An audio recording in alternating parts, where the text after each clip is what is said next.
3. It's your go.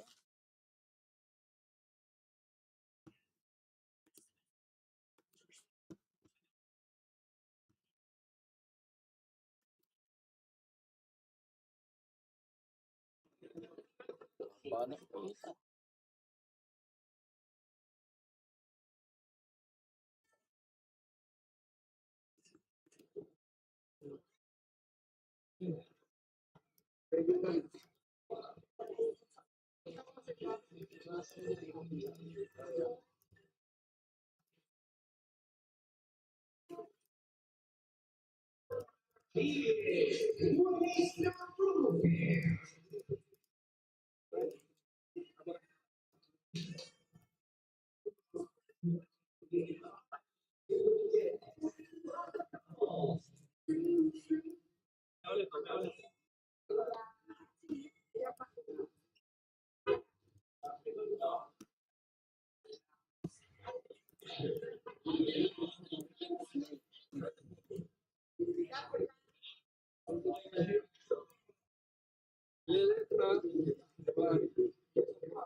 Diba?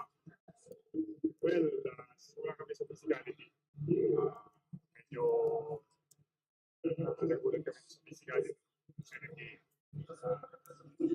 Well, expected naman yun kasi para sa kanila, border yun. Ngayon, wala na lang yun. Sino may mas gusto makakuha. Spot sa series. Talaga.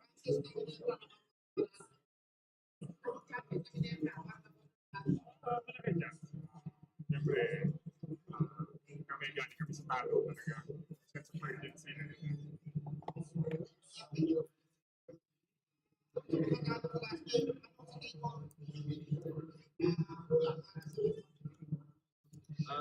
Kailangan namin mag-focus lang sa game. Masyado kami nagpadala eh. The physicality of Meralco, focus lang.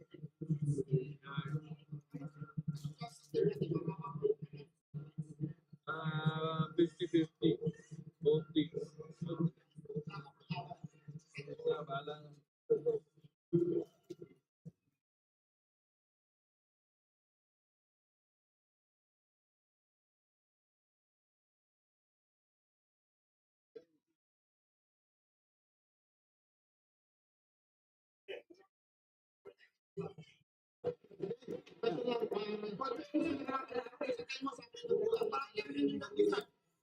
Siguro sa energies, yung start pa ng game. So, sana yun yung maging consistent namin ngayong game na to and then mas magkaroon pa kami ng DN sa start. So, yun yung crucial, yung magkaroon kami ng good start sa first quarter. Yung fight namin, yung first night namin, makakuha agad ng moment.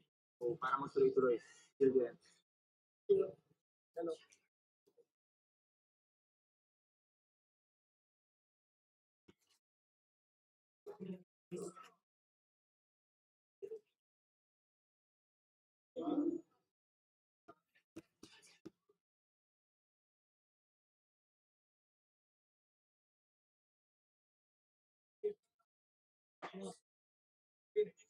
Bigay isa mo.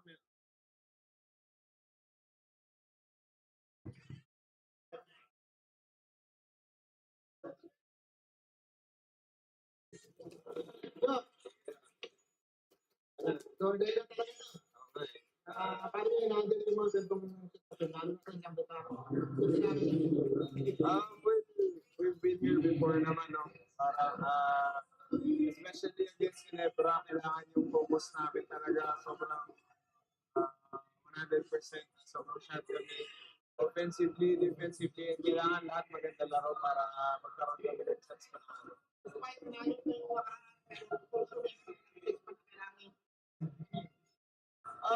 well, dahil pa namin kailangan improve lalo na sa defense namin. Especially kay Brownlee, alam naman natin mga 2 or 3 teams talaga. Yun, kailangan rin sharp sa defense and offensively execute yung plan. Salamat.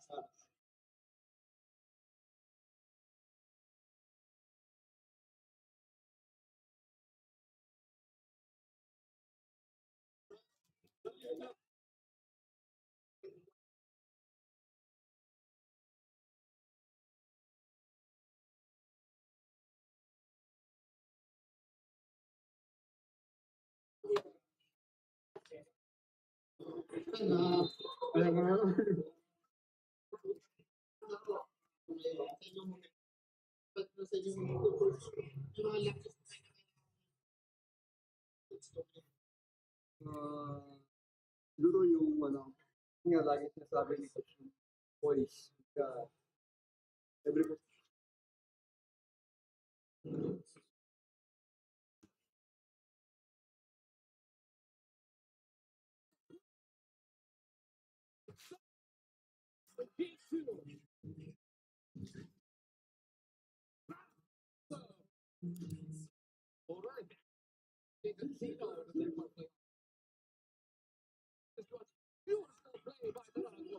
What a game this has been.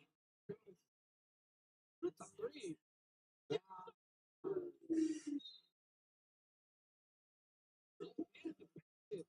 PB thought before. Again, 6 series between these two coming close here. It shows how tough, how good this team is. That was great, but just a little bit too muscle there. And nobody's gonna complain about the game three.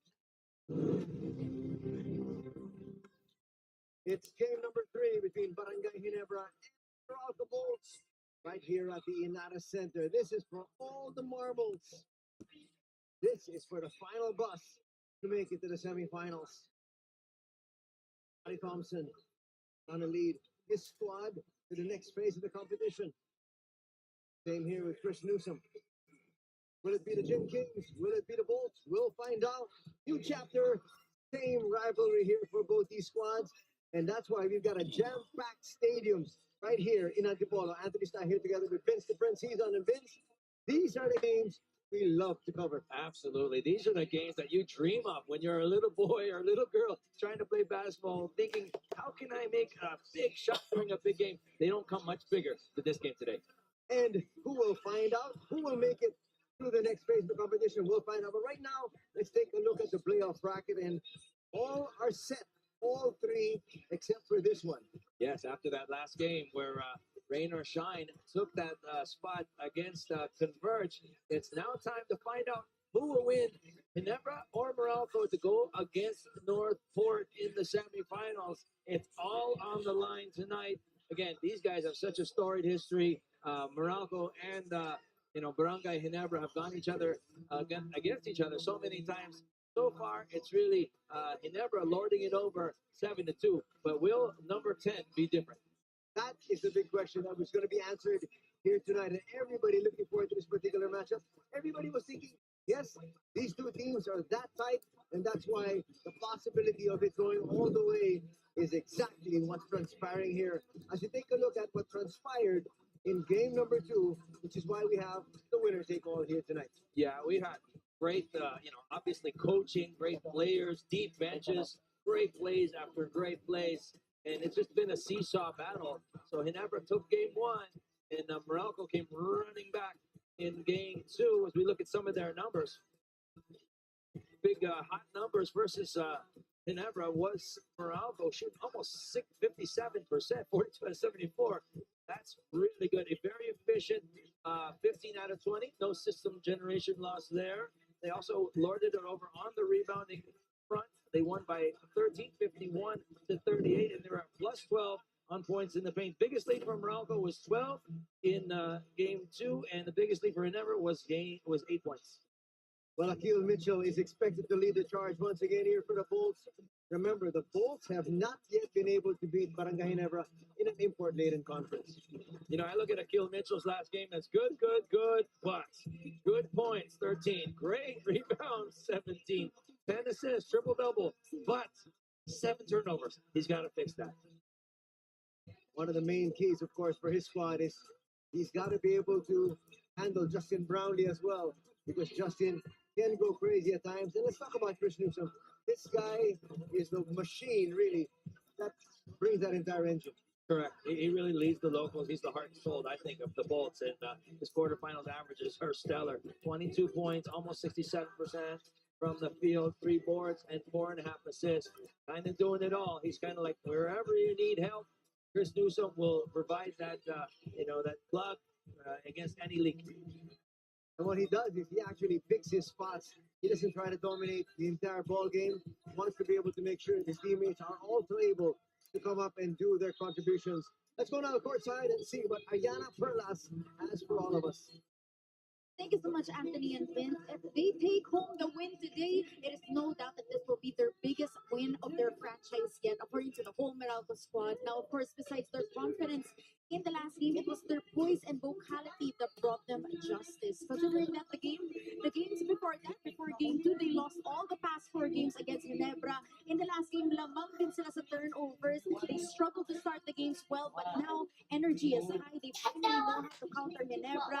Last time everyone was this vocal was still back in the Philippine Cup. So for now, according to the whole team, hopefully, but up to them today. Back to you guys. Well, we'll find out if they're actually able to get over the hump, Vince, because they've been trying and trying and trying. Up to now, they have yet failed. So this could be their day of reckoning. Let's take a look at Justin Brownlee and his performance also here for Barangay Ginebra. He has been the barometer for imports ever since he got here, ever since he led Barangay Ginebra to their first championship. Yeah, for sure. This guy is unbelievable. Just knows how to win. And he always seems to play better when they need it the most. In the first half, in the last game, in game 2, 12 points. But he upped that to 24 points in the second half alone to finish with 36 big points. The biggest players, the biggest winners, always do better when they need it most, especially third and fourth period. He upped his field goal percentage, up 8%. He helped him with the rebound. He got 6 boards, 4 assists, and 15 points in the third quarter. So, again, Justin Brownlee's doing his thing. Other guys need to support. Look at that, a big 15 points in the third period. At the same time, he finished with 36, which is actually a little higher than his average. So he really extended himself there, but not able to lead his squad to victory. But he's just so good at, whatever you throw at him, he's able to, figure it out and do something different. And that's what he did in game 2. What about Scotty Thompson? He has been their designated leader. He has been thrust into the point guard shores for the past couple of years, and he has really taken the mantle from L.A. Tenorio. He is just all around. He does it all. If you need him to play point, he'll play point. You need him to play power forward, he'll go in there and get rebounds with just about anybody. And, he'll just do whatever is needed to get them over that hump, to get to those W's. Good quarterfinal averages, 22 points, 8 boards, 3.5 assists, and 2.5 steals for Scotty. He has really done it all for his squad. Let's go back courtside and let's see what Ayana has once again. Anthony and Vince, according to assistant coach Richard Del Rosario of the Ginebra San Miguel, there were so many things that the team needed to improve on from their last game. We have rebounds, free throw shots, assists, even the mentality or being mentally prepared on the physicality of Meralco in that last game, the pressure that they were feeling. Kaya naman for today, para malasin yung pressure nila, ang gagawin nila, they only have one big goal and back to basics. Ang big goal nila for today is to basically complete or be able to achieve 300 passes. As in the last game, 260 passes lang ang nagawa nila. And of course, matching force with force on both ends, which they were not able to do in the last game. Staying fixed with their goals and of course with their system are their only ways that they can take home the win today. Back to you guys. Thanks a lot, Ayana. Well, actually, the last time I heard a team really actually taking note of the kind of number of passes that they've had was when Ron Jacobs was still with us. Yeah, they do definitely look at those statistics. So 260 is below their want of 300. That's like a Stephen Holt. Look at that. His averages have gone down, but at the same time, his offense really will suffer because he's tasked to guard the opposing import. It's not an easy thing for him. And, it's a different stage for him coming from another team. Let's see how he does today. Again, his eliminations numbers were really good. Dipped just a bit. I mean, down in field goals as well. And his percentage there is down. His rebounding is down. But let's just see if he can turn it around when it matters most. Again, this is game 3. This is a do or die game. The winners do. That's it for them. Their conference is over. And the winner of this contest will be able to Go to catch Barangay. that bus. For the losers. Exactly. I guess you could take a bus to Barangay, but whatever. They don't want to go to Barangay just yet. They want to be playing in the semifinals, and we're about to find out exactly which team will it be. Will it be Barangay, Ginebra, San Miguel, or Meralco? They are tied 1-1 in this series, in a 3-game series. This is it. Do or die. We're having some technical difficulties here in terms of our shot clock on the far end of the court, and that's why there's a little lull. They're just about ready to get underway and start the ball game. You got to wonder, does this affect the teams too? Because, you know, as a player, you get amped up. Your adrenaline just starts going up, up, up. And when you get to game time, it should be peaking.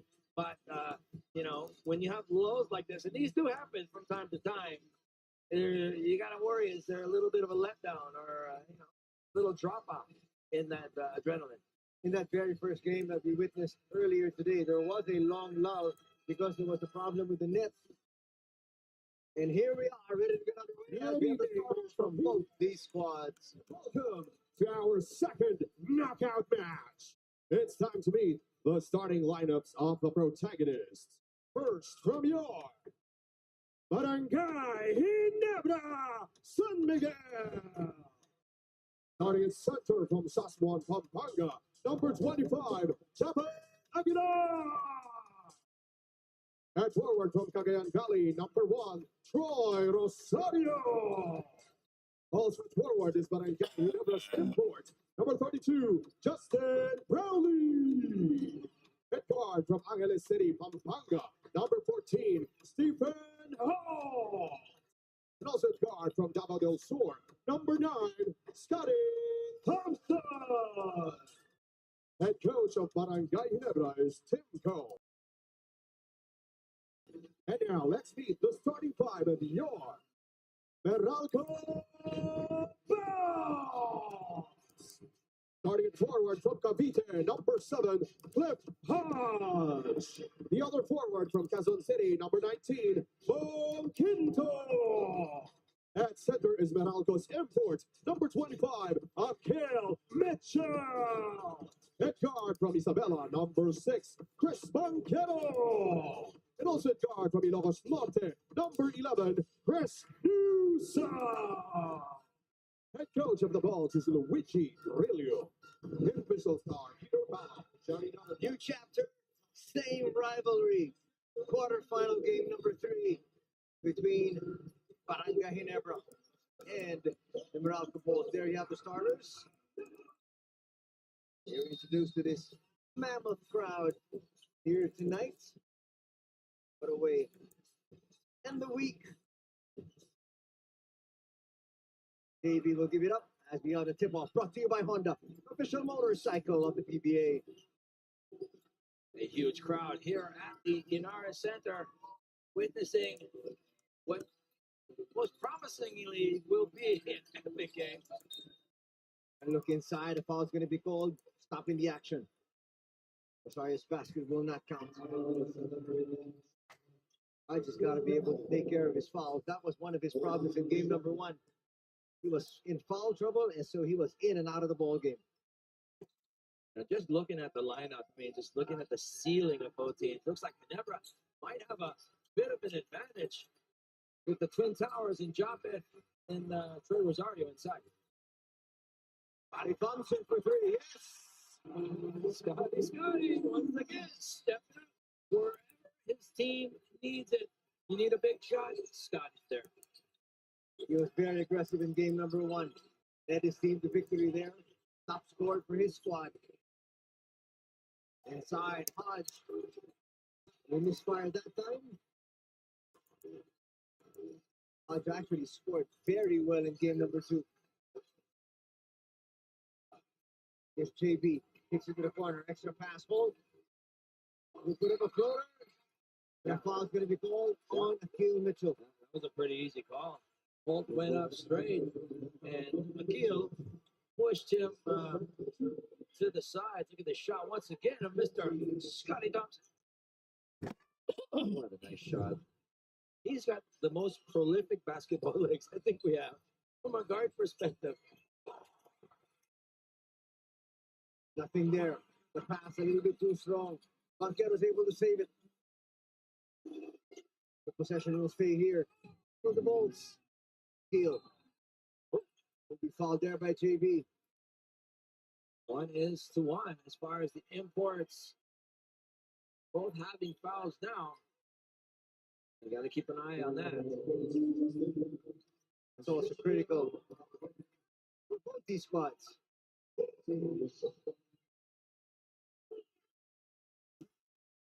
Maybe having a little talk with the officials.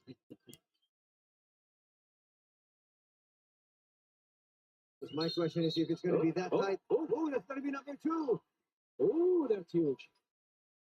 At the 10-minute and 33 mark, here in the first quarter, Miguel Mitchell now with 2 points. This is a big call. See, once again, does he move? It's close. See, they try to go attack him. I would. I'd go right at him. Thompson will put up another 3 short. Hodge.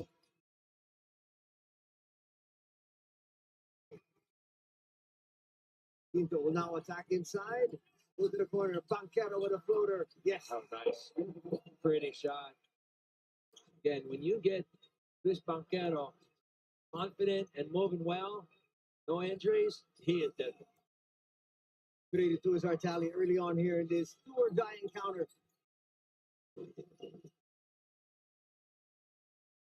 Rosario will hold on to it. He gives to JB. Nothing there. Extra pass. That's going to be a foul on Newsom. Uh-oh. Very animated is the bench of Meralco as well. They did not like that call. They might get a warning. Wow. The entire bench going ballistic. They're definitely going to get a warning here.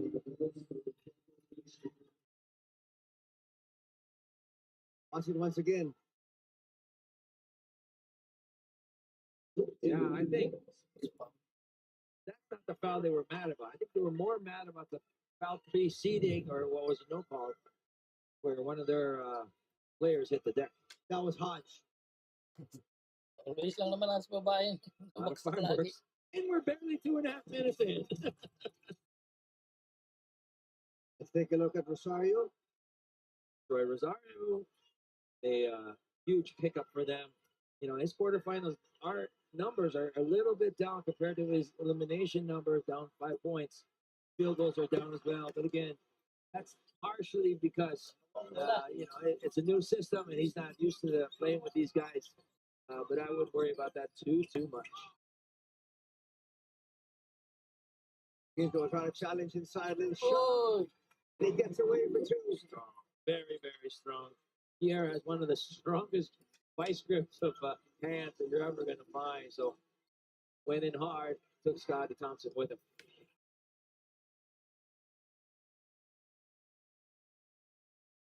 Three minutes gone here. Quarter number 1. Bolt will go to JB. Bolt will try to challenge with overshoot. Mitchell pushing. We got 3 guys in front. Banquero for the layup. He's got 4 points. Off to the races. Barangay Ginebra a little bit slow back on their defensive transition. tamat na siya dapat tumalon. First taste of the lead for Meralco, and then they increase it. Now up by 3. Japet will be fouled there by Bon Quinto. He got just too deep inside the paint. But he tried to throw the ball up thinking he could maybe get 2 free throws for it. So look at Pierre just breaking down the defense of Scotty with all of that strength. His shoulders moving him out of the way. Here's that go-ahead pass from Mitchell to Banquero. The pass finds Scotty. Scotty inside. Lays it in. Scotty looks like he's got one of those looks in his eye about tonight. 5 points now for Scotty Thompson. Cut the lead down to 1. They go to Mitchell. Oh, Uh-oh. the pass slipping to the hands there of Hodge. That's what you call a great idea, but the execution needs a little bit of work. This execution worked out perfectly for Scotty Thompson. 1 point separating these squads. Here's Brownlee. We'll get it back. Yep. And an offensive foul is going to be called there in Japet. That was clear. It was obvious, especially Chris Newsom is wearing like an undershirt, and it's when you pick up the white, all you see is a black shirt. It's pretty obvious. See it right there. There you go. Hey, he's grabbing that the whole way. Easy call for the referees to make. And I don't envy the referees tonight. Both of these teams are very animated. 14 fouls already for Meralco, 2 for Barangay Ginebra. Hodge, the floater. At that time, clearly a hack. Yep. That's a playoff. I'm not going to give you any easy shots inside. I think they have a contact lens or something. Yeah, it looks like a kill. Lost the lens. Lens ba? You need both eyes to play basketball, especially as an import. Not an easy thing, so I guess he got it back in. Good thing.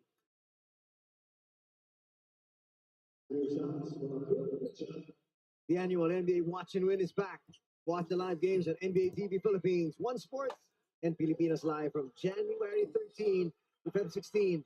Wait for the question to be flashed on screen during the breaks. And then send in your answers to nba.onesports.ph.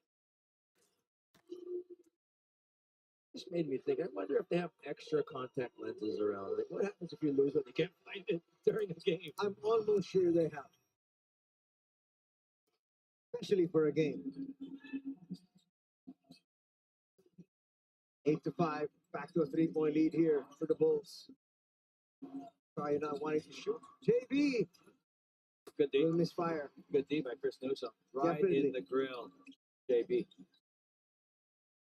Banquero. Door shut in him there by Brownlee. They swing it to the other side. Newsom will try to create. Looked up at the clock. Down to 6. Mitchell with a jumper, a little bit too strong. Not a lot of flow in that offense right there for the Bolts. Ooh, a lot of contact there. Referees are letting it go. Well, now they are. A while ago, the whistles were a little quick. Japet up against Banquero.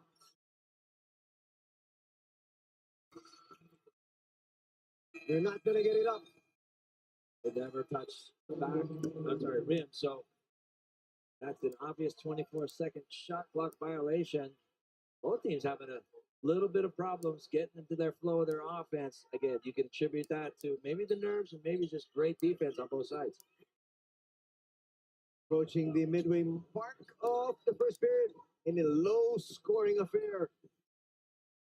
But both these teams pride themselves in their defense. Banquero to the corner. Newsom for 3. Yeah. Ooh. That's something he was struggling with, especially in the early part of this conference, but he has definitely figured it out. He shot his way out of a bit of a slump. Boy, Rosario gets away inside.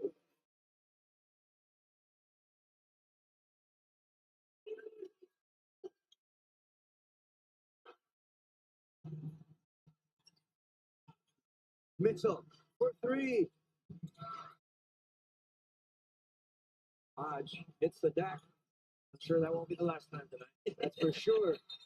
And of course, the issue is going to be a charge on Rosario. That's going to be number 2 on Troy. Ooh. Again, coaches, this is where they make the big bucks, having to make these kinds of decisions.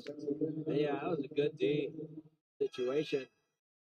Newsom just really sacrificed his body for the good of the team, and he just took the brunt of that big hit from Troy Rosario.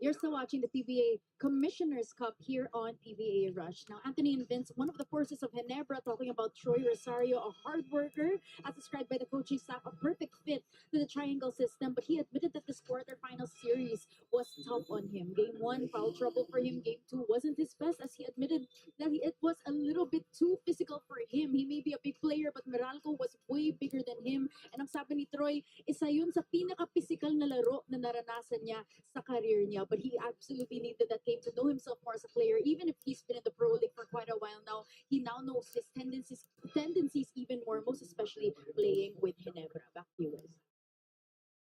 Thanks a lot, Liana. Watch it here.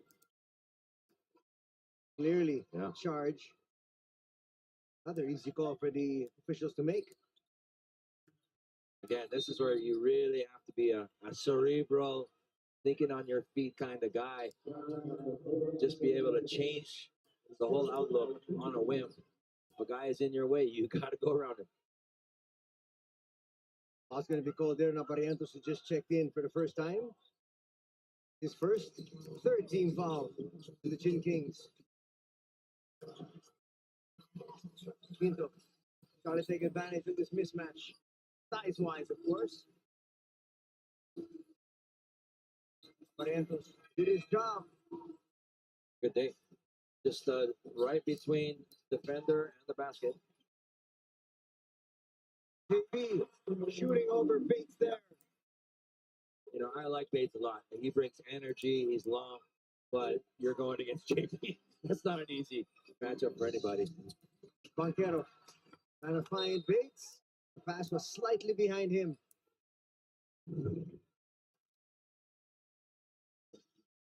There's that attack once again. Barangay Ginebra always looking for early offense. You gotta wonder, is this the day that Holt really breaks free too? He's such a good player, but it just hasn't happened in a big way. That's your pass, as you said. Here's the three. Again, the best players come to play the biggest games. Let's see if that's a sign of things to come. He had a Mr. foot Stephen on the Holt. line. Yeah, this is 1 inch. It's okay. Should give him 2.5 points. Just 2 points then. It's a nice layup there.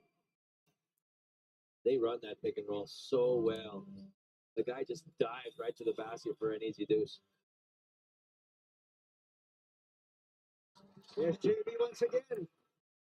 He's fine from point blank range though. Edge inside. Yeah.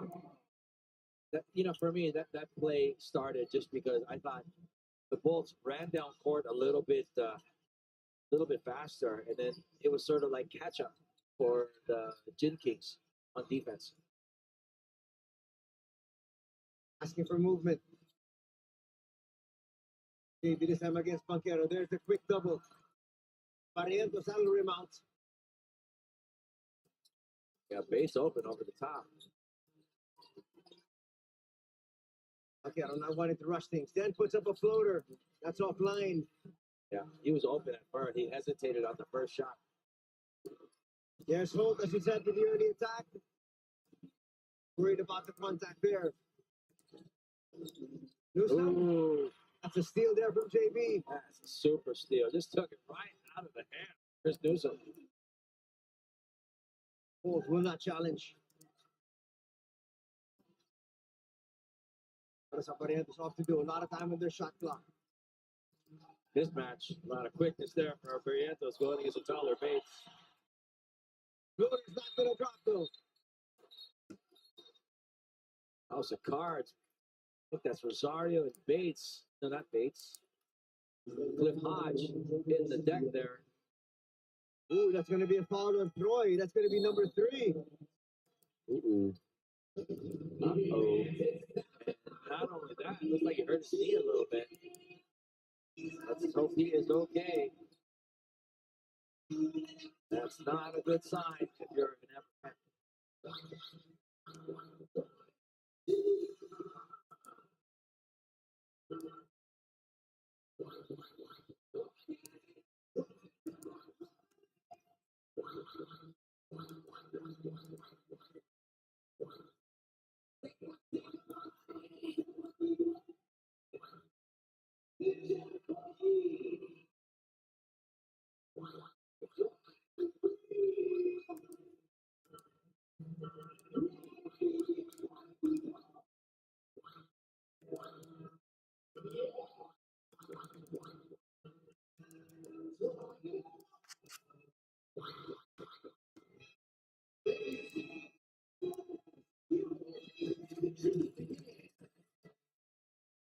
Look at Cliff Hodge. He came up huge in game number 2, which for them was a do or die encounter.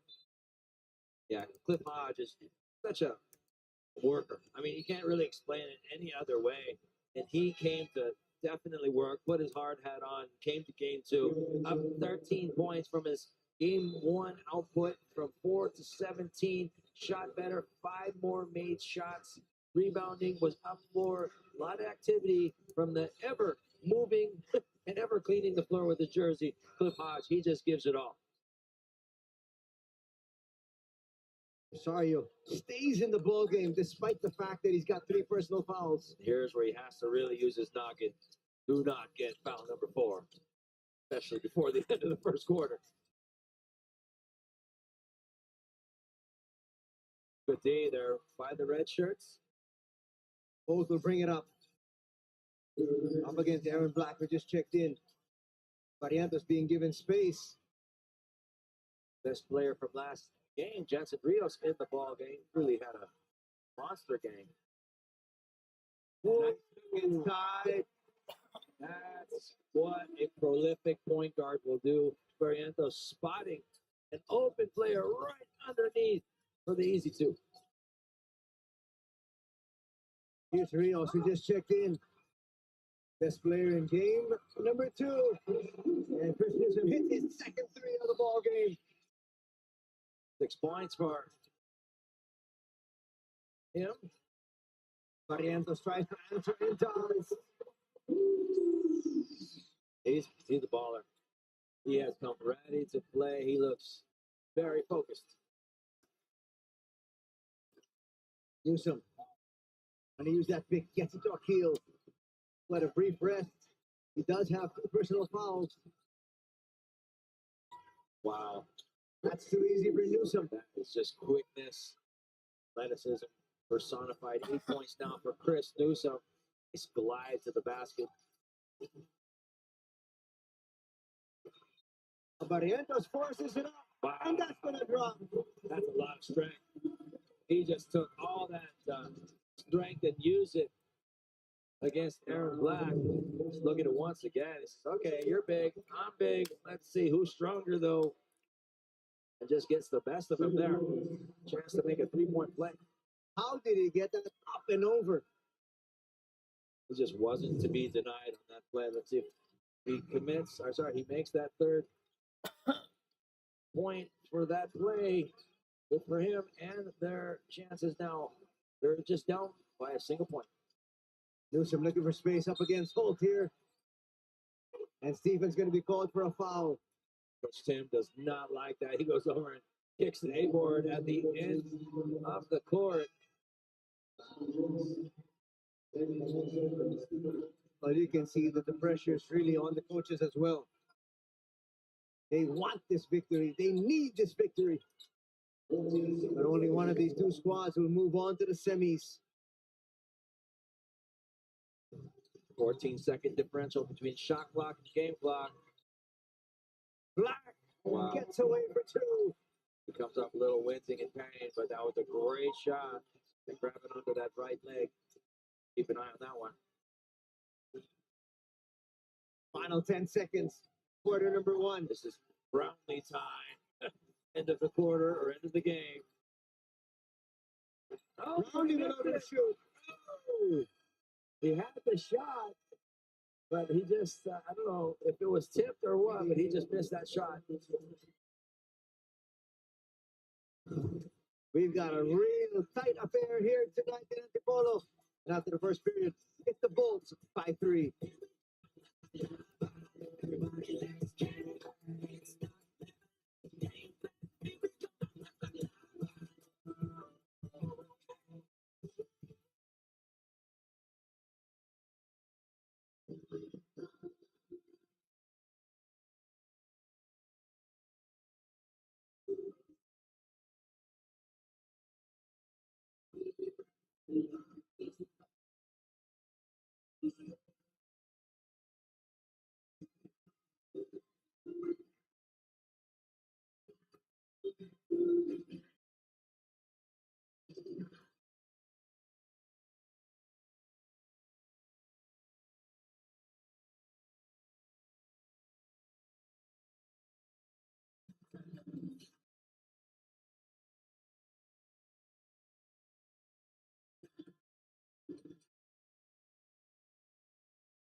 You're still watching the PBA Commissioner's Cup quarterfinals here on PBA Rush. Now, Anthony and Vince, we all saw that Cliff Hodge fall in the first quarter, and this actually did trigger his lower back injury, which he obtained back in Northport. But then just a slight trigger. Currently, he is icing it, and there's no problem for the coaching staff.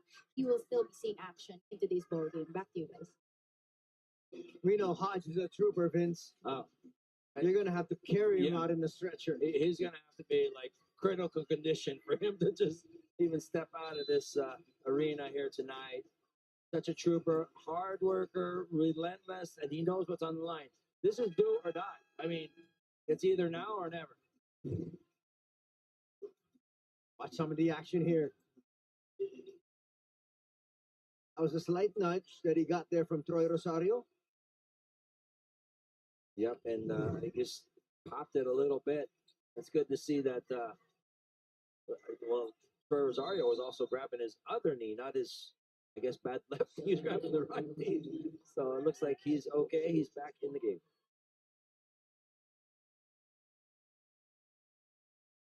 Second period.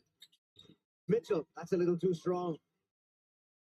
And there's that energy of Brandon Bates getting the Bolts another possession. Newsom against Ahanmisi this time. Newsom with a fall away. Yeah. You know, they tried, but that was just excellent defense being deployed by the Gin Kings.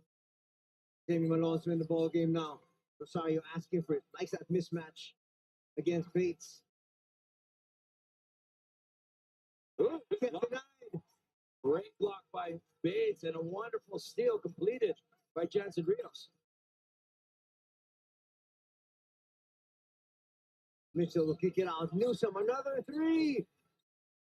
Bates again. That time he gets denied. Good effort by the Bolts, but it just didn't happen. JB with the attack, kicks it out. Maverick will come up short. Rosario once again. Oh, Barangay has missed a lot of chippies inside. That was, yeah, that's right. Brownlee missed a while ago, and this time it was Troy's turn to miss from point blank. Malonzo all overshoot. Malonzo definitely not yet in the kind of rhythm he'd want to be in.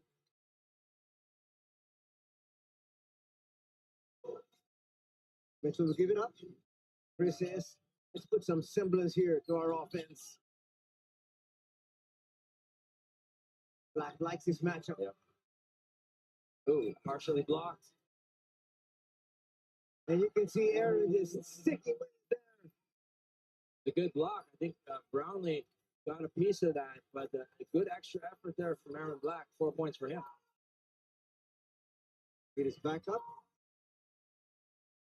KB. Four-pointer.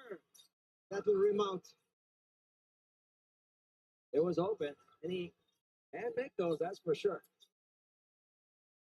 Good. Ooh, almost a good steal. Very, very close to be a completed steal by RJ Barrientos. Looked very similar to his Tito, who used to come and take those steals, make them from the blind side.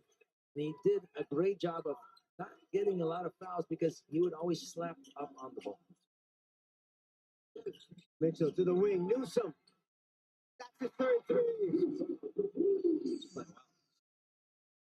He is shooting well. 11 points. And this is now the biggest lead in the ball game for the Bolts at 8.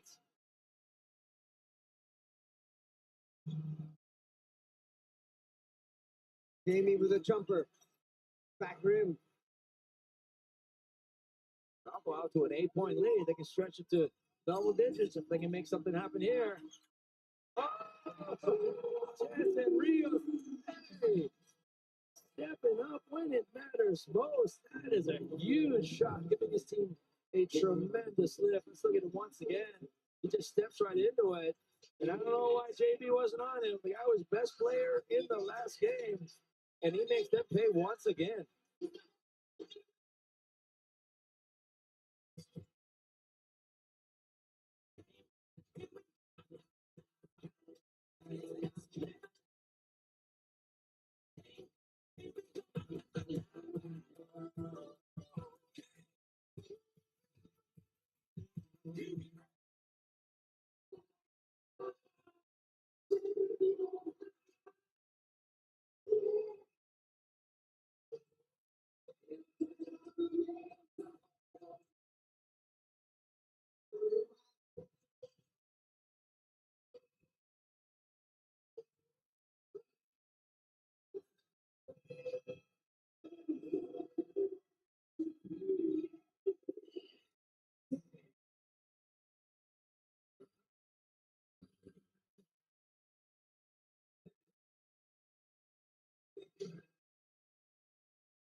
As you mentioned, the hero of last ball game, game number 2, just came up with a big 3. As we take a look at the numbers here, Jensen Rios. I mean, I've always said this.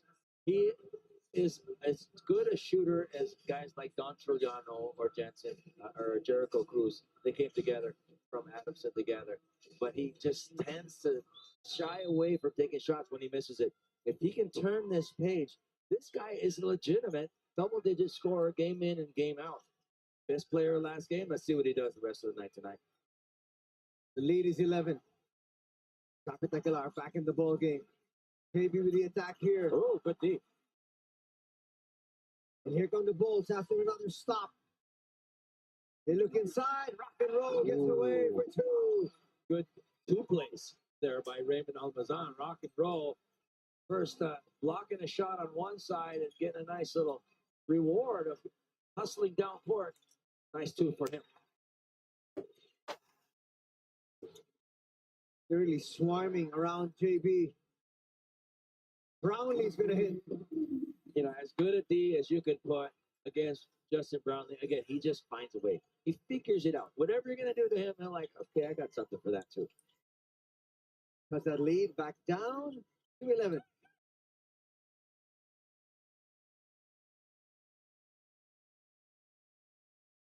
Malonzo there against Akil. A little bit too strong there. Malonzo will try to bring it down. You're looking for that explosiveness. It's not there. Not able to finish it. I think he gets a foul. The boo, a little frustration foul, as we used to call it back in the day. Remember those days, right? Yep. A couple of days ago. That was clearly a frustration foul. He's missed 2 already. And he's going to come out. Holt will check in for him. He is not the same Jamie Malonzo that we saw before that injury. Yeah, not yet anyway. But for me, it is really just a matter of time, a little bit of patience, get that rhythm back.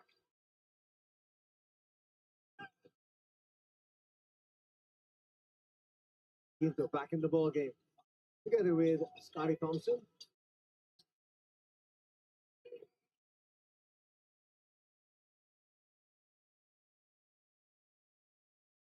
Black. Oh, it'll be a turnover.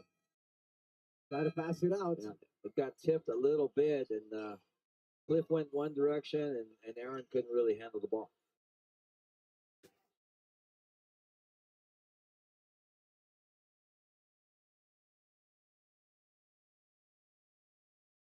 (32-21) is our tally as we approach the 7-minute mark of the second period.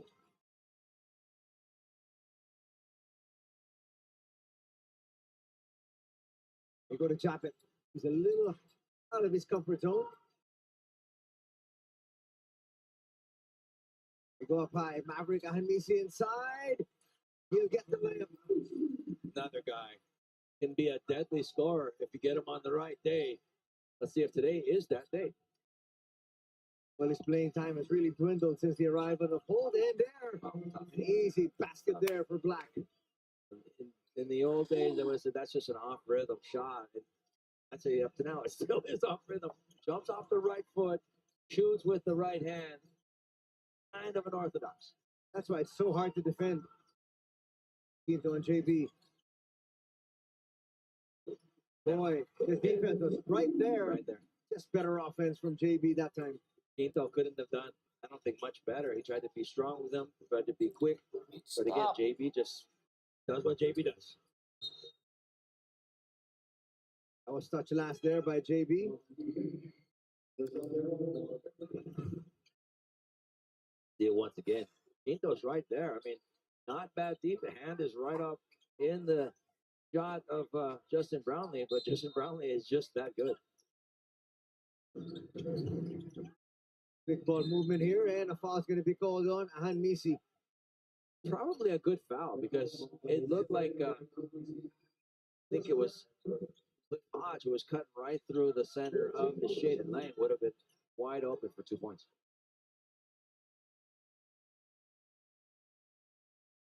Rios collects. Will attack against Holt. Gives it up. Quinto for three. Foul's going to be called on Jansen. Caught with his hands in the cookie jar, trying to get a sneaky steal from Mr. Justin Brownlee. They still got a comfortable 9-point lead here. For you, it may be comfortable. I'm sure Coach Truly was like, not yet, not even close.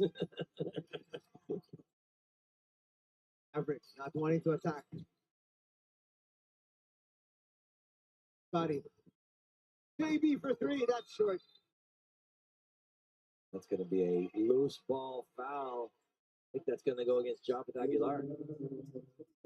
Yeah, Japeth Aguilar. No. That's going to be number 3 there on Japeth.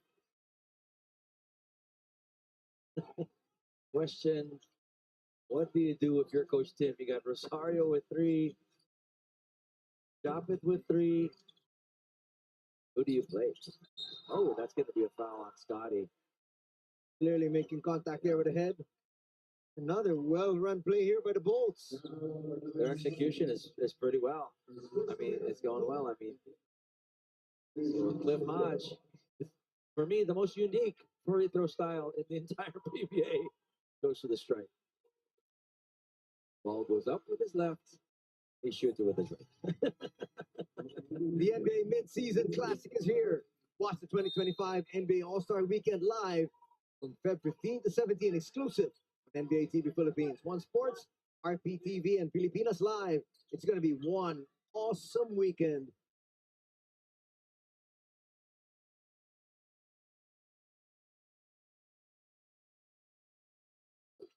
It works.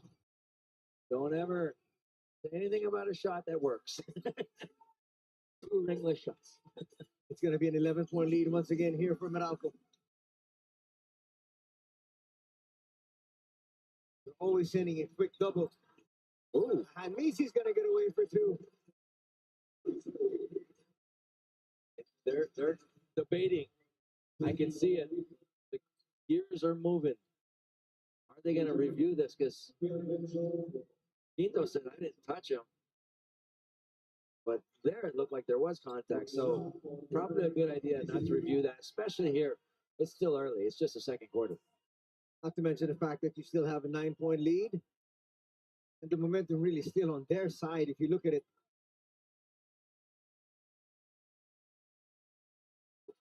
Ooh, missed it. Misi now with 4 points. Could have had 5. Came up short on that free throw. Couple of free throws missed already here by Barangay Ginebra.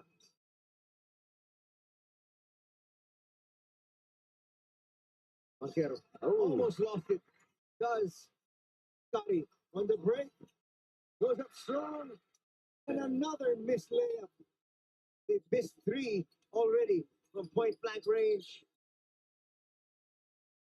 Hot skip and a step here. Oh, and he was saying, hey, Coop, you're just too small for me. 8 points now for Cliff Hodge. To see if little color starts brewing there.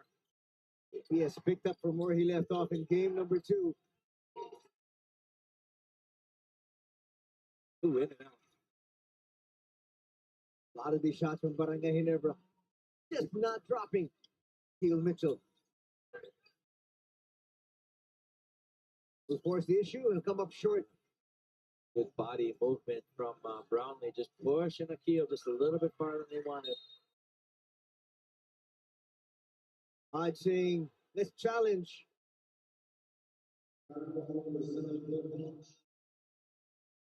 That's his second foul. So he's asking his coach as well to do a review, but I don't know. That's going to be very It's close. dangerous. It's too dangerous. As we said, in the penalty with 5 fouls. Meralco just 3, so wala pa.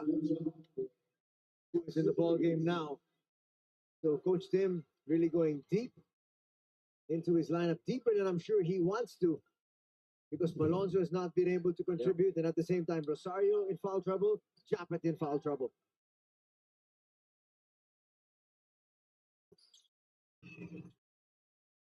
Ten points. That's the difference. 8 points now, scoring-wise, for Mr. Justin Brownlee. Quinto will try to challenge Scotty.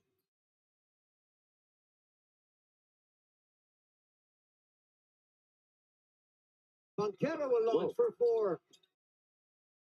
That was really from the parking lot. But I guess all 4-pointers are. My mistake, ladies and gentlemen. I said 10 points a while ago. It's 11. Especially after the free throw. Double team that far out. Somebody's open. Who will stop and hit?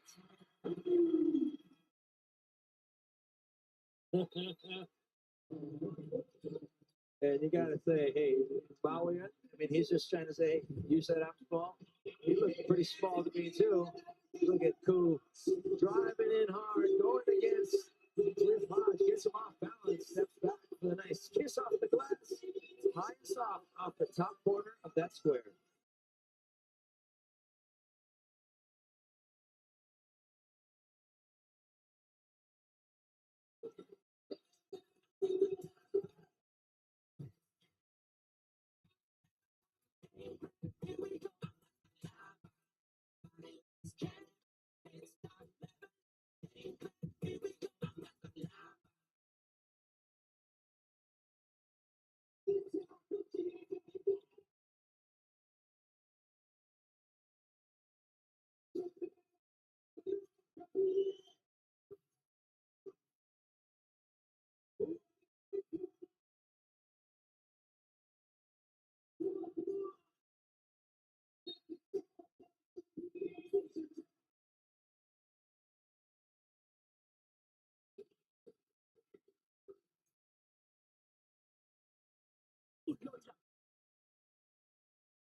Let us take a look at our quarterfinals averages of both the imports.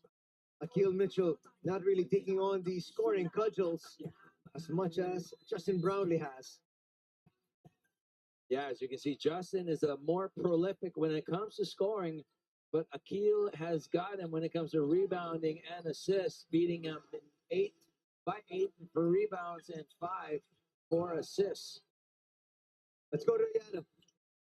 Anthony and Vince, like what you guys mentioned, Akil Mitchell may not have had the best scoring game, but what did the talking for him was his triple, double, and the big shift in his leadership in the last game. Akil talked about how he knows how much of a force Justin Brownlee is for Ginebra. Kaya ang ginawa niya before that game or last game was basically during team viewing. He did his extra effort on court to dominate on defense, but also during the team's viewing, he took the extra time to study Justin Brownlee and his pattern so that he could help his team and lead them and secure the team better today. Back to you guys. Well, once again, he was there right in front of Brownlee, and JB scores at will.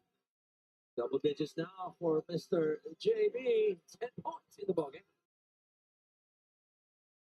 Approaching the 2-minute mark here in quarter number 2.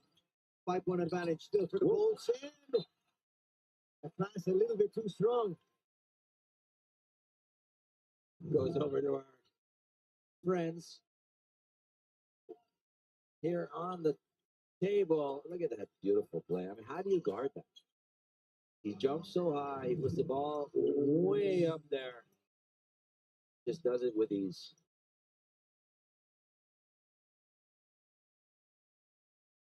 We're going to turn over numbers. 9 for Meralco, 3 for Barangay Ginebra. Chris Newsom was looking for the double team that never happened. Brownlee goes baseline. He's now got a dozen, 12 points. And after being down by 13, the lead has been cut down to just 3. 8-0 run here.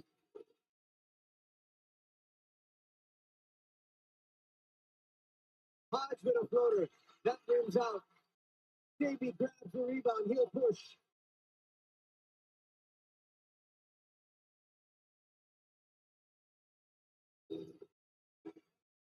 Brownlee was ready to launch.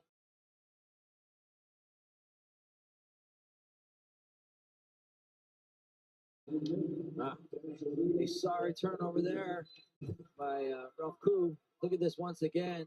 Justin Brownlee just turns baseline, and there's just nobody there. Easy layup for him along that baseline. That's why Newsom was a little bit surprised. There was no help whatsoever. Under a minute here in the first half. Rios. Look at that gliding layup. Not going to drop, though.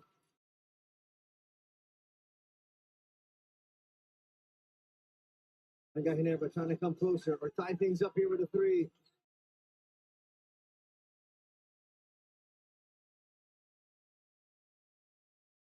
Another step by JB. And Holt gets away. 4 points in the ballgame for him. And the Bolts coaching staff is not thrilled. They thought there was a foul, and then it should have gone the other way.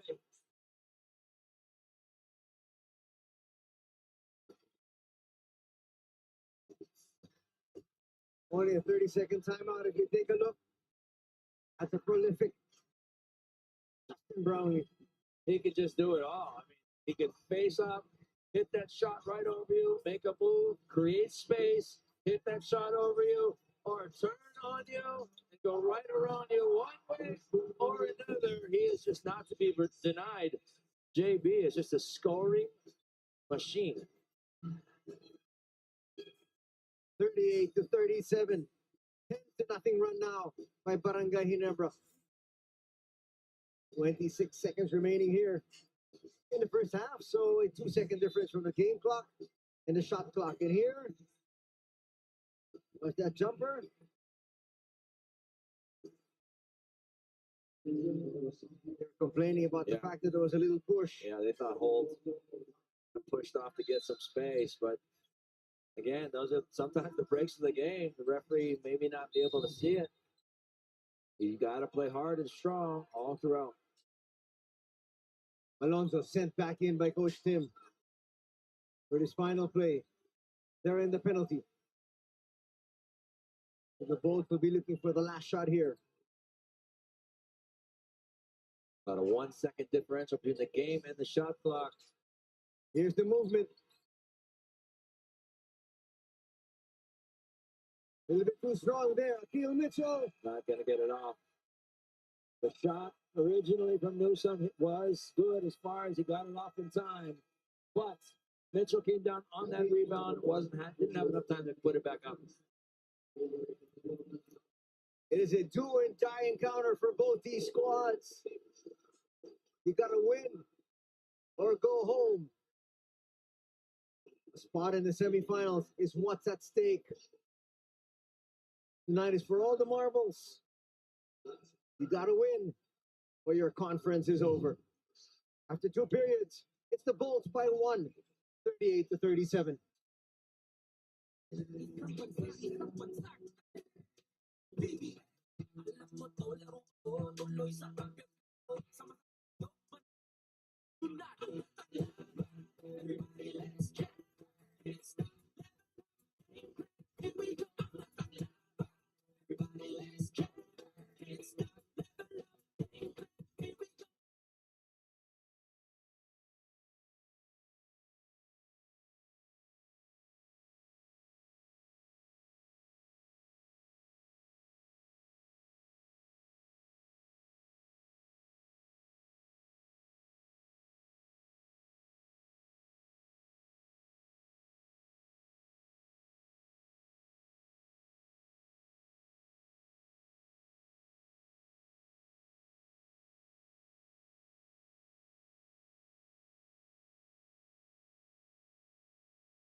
Correct. Oh, two things here. Second foul responsible free throw play for there are two things here. At the very of point guard. For the board, Grande puts his head down. Barreling his way through. Grande follows. Jefferson, ladies and gentlemen. Hindi niya pinabayaan sa pansin. Kaya talaga itinakala went over on top of the ring. The bola, MCRHD to a sliding era. Tinaktakan si Johnson. But not too many, not too much movement. Which is clear. Not supposed to see that so far. They go up top. Heading to the other. Heading is just a picture perfect passer. This time, naman ang passer dito. No? How do you play? Shoot na shoot, swap na swap. And there's Yalo with a two-handed slam dunk of that marvelous pass. Galing kay Jordan Henry. Yes, conference. And they brought down quite a lot of big fish. That's a slammer for Diallo. You mentioned it. 8 wins, 4 losses in the elimination round. Coming off of a season where they only won. Neutralize yung pagkawala ni Johnson is number one to speed up the game. Oh, look at that. It's a bad. A one-handed slam dunk. Johnson Baltasar with a factory dunk. Watch it again. You extra pass and selfish play by Diallo. And a one-hander coming from Justin Baltasar. Bringing the house down. Whoa! Bibigyan ka ng solid na numero pag regular season. But they know how to turn it up.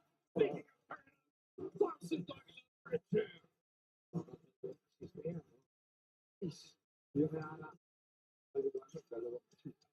And it takes a special kind of athlete. Andun yung depensa ni De La Rosa. So the diving Flores. The floater doesn't work. Kanya pa rin yung rebound. Gets it to Jack. Down the lane. That's huge. That energy that Gabe Flores is showing right now. Working hard, saving that possession, and then getting it to the teacher. Nakapagbigay ng free throw kanina doon because of a technical. Pero yung bawi niya naman, nahanap niya nga better shot. I mean, he had enough space. Though there were 3 guys on him, he had enough space to be able to make that shot. Jack with another steal. Hinahabol ni Abueva. Galit! On top of 2 guys! Remember what we talked about dito kay Kadita? Yung kanyang passion, yung dinadala niya dito sa Northport. On that steal, look at him go for it. Having it home. Extending this lead. 66-62 right now for Northport. That is a 19-1 run by Batang Bear. Nagmamadali na rin sa tira itong Eastern dahil luminipis yung kanilang shot clock. What a pass from Ginebra! And you see Ronde with a tomahawk jam. How they're trying to finish this game as early as the first quarter. Look at the run that they have at this point. 3-1 run. And the elements are very obvious. They're just using a lot of their quickness to score. Ronde pushing hard. Ah! Bastos jam! Galit na galit! Solid na solid! Malaki Ronde! Alex Jefferson! If he has that momentum, that runway was pretty much in the liking of Alex Jefferson. Defensive stops and points on the other side. Speaking of 8 points to Sishu. As Ronde gets away. Now this is where it will set in. This is the ultimate game changer. Awareness, knowing exactly where the ball is going to be back. One of the few times that he makes a bad decision offensively, which allows the Eastern to score an unmolested slam dunk. 20 puntos na para kay David Blankley. That was Ronde's 3rd steal, but also his 3rd turnover. 1 go.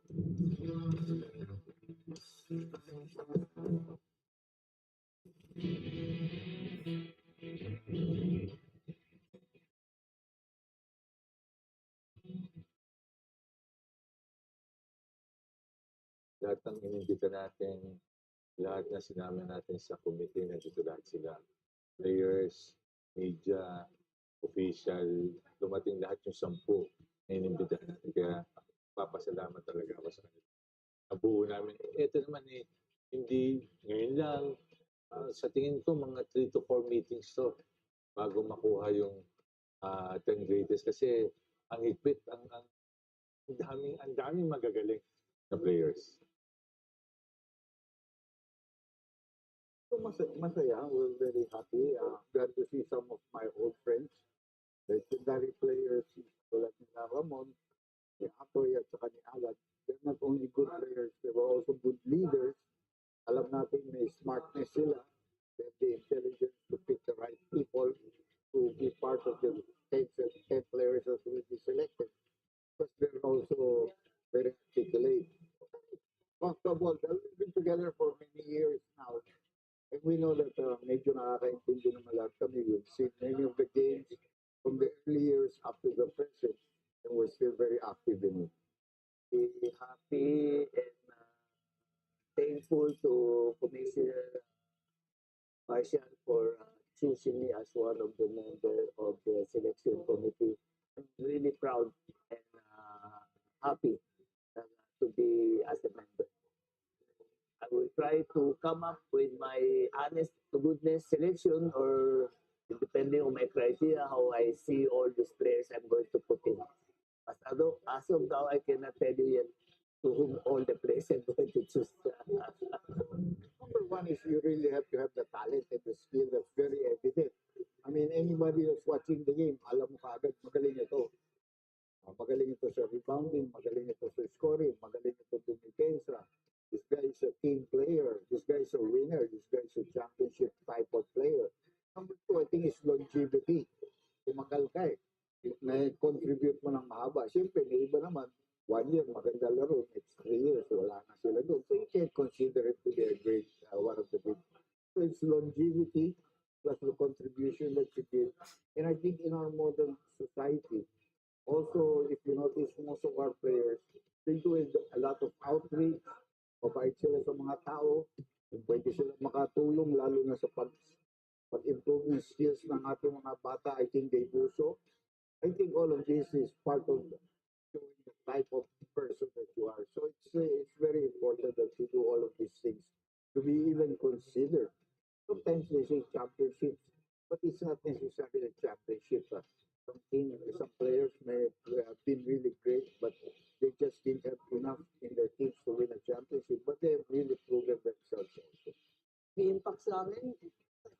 Mas nalaman ng tao lahat na kung gano'n kagaling mag-basketball nung araw. Lalo-lalo na kasi doon sa mga kabataan na hindi ako napanood, di ba? Pero doon sa mga matatanda na nakapanood ako, for sure, wala silang duda na kasama ko doon sa greatest players. As mga coach, kahit sino naman wala tayong masasatisfy. Parang katulad na sinabi ko nga sa kanila kanina, hindi na natin masasatisfy lahat. Iba't iba yung opinion natin, pero iisa lang tayo. Kaya mahirap, hindi natin masasatisfy lahat. Pero ginagawa namin lahat. Ginagawa ng committee lahat para talagang mabiga yung magagaling. 10th anniversary, April 9 po, meron kaming celebration regarding the greatest. October 5, yun po ang start ng 50th natin. Yun, madami po yun. Madami po yung limit doon. At ngayon pa lang, iniimbitahan po namin lahat ng laro sa PBA. Kakasama namin kayo sa October 5. Lalabas po kami ng numbers, cellphone numbers na pwede tawagan. Yung mga nakakakilala sa mga players na nakakarating yung message namin. Kaibigan nyo o barkada nyo itong player na to, pakasubihan na kontakin kami para makasama po sa grand celebration natin sa October 5.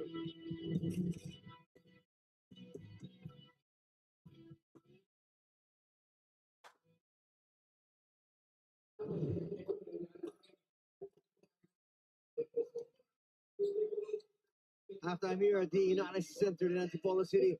Find the Bulls up by just one, 38-37. It has been an up and down affair from both these squads.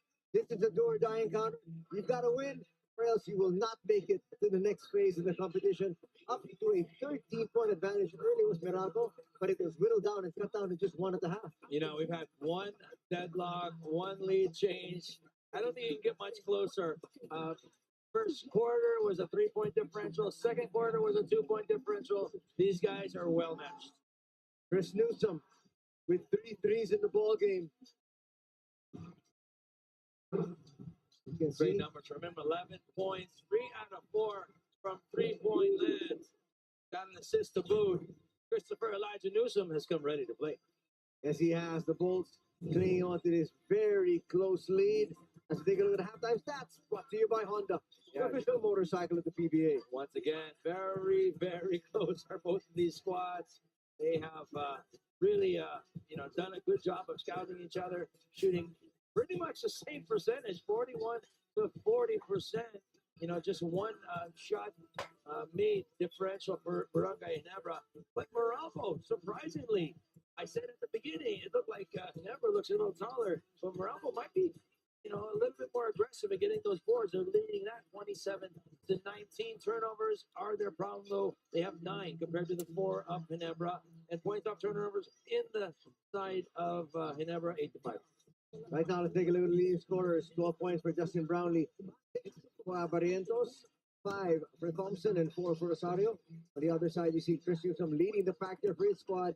And it's very important for both these squads to be able to make sure they get everybody involved, especially here in the final 2 periods of play. But again, you know what, Vince, going back to exactly what Coach Tim Cone was talking about. And wait, first and foremost, let's take a look at the All-Star Davao 2025 voting. You can vote online or in venue up until April 13. Mayong gabi, Davao. See you soon. That's going to be a lot of fun. Just scan that QR code to vote. See you there. Going back to the point I was mentioning, Coach Tim Cone talked about the fact that he needs to be able to instruct his boys that they have to be able to rebound, because the last time they played in the elimination phase, Gil Mitchell wasn't available, but they still lost the rebounding battle there. And Akil's come ready to play on the rebounding front, especially. He's got 9 tonight. So again, all order for Barangay Ginebra, but they have to do a team job of getting those boards. And I got to give all respect as well to Cliff Hodge, and battling through so many different things. He even tweaked his back, but he's got 8 points and 4 boards. A lot of hustle points for him. We're in the third quarter.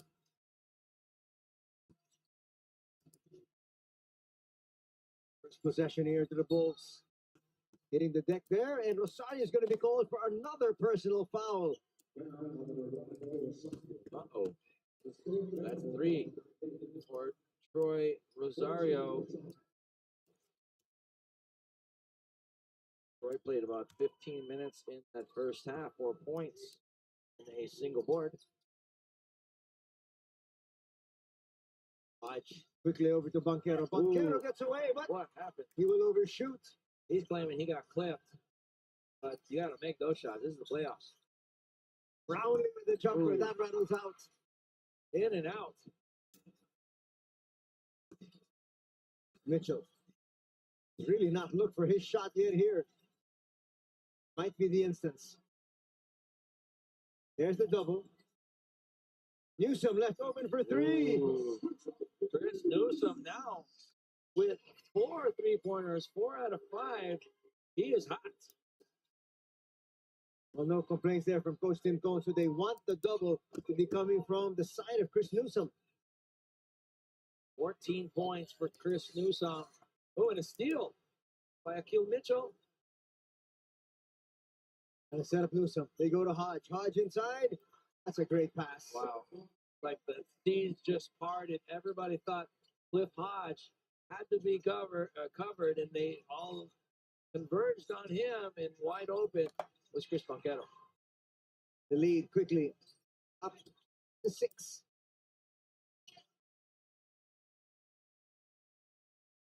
Also try to challenge inside. It's going to be a basket and 1 opportunity here. Holt is such a tremendous character as far as the things he brings to the table. Just has not had that rhythm going on lately, but that'll be maybe another shot in the arm for him. 6 points in the ball game. He is 3 out of 5 from the field. Pass going to be given to Newsom. That's going to be his second. Ooh, another missed free throw here for Barangay Ginebra. Let's see if that comes back to haunt him in the end. Meralco hasn't missed one tonight. 4 out of 4. Ginebra 3 out of 7. Banquero. It's out. Quick three. It's not going to work there for Quinto. Another one for Newsom. Not that time. Brownlee will try to push. Only his second miss from there. He has the ability to miss. It's getting to wonder. Body with a jumper. That's pure. Very rarely will you find a guy who can jump that high who has a good jump shot. It just seems like they just jump too high to be able to shoot that well. But Scotty is Scotty. Banquero. The tip from Mitchell. Not going to drop. Seems like that end of the floor, there have been a lot of mistakes. What a nice couple passes there. Good pass from Justin to Troy to Joppa. Well, that will quickly silence the crowd. That quick reply from Quinto. 4 points for Quinto.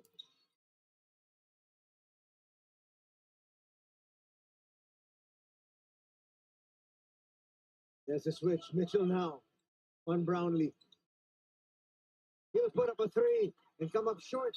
But there's Troy Rosario got hacked in the face. He got hit on the side of the head, too. And team is saying, hey, contact above the shoulders should be upgraded. They're going to take a look at this or not. But he got still grabbing onto his right side, like his ear. Once again, here's the replay. Gets that errant shot. And yeah, he really got hit on that right ear. Might get upgraded. Dalawang beses tinamaan. Yeah, it definitely did.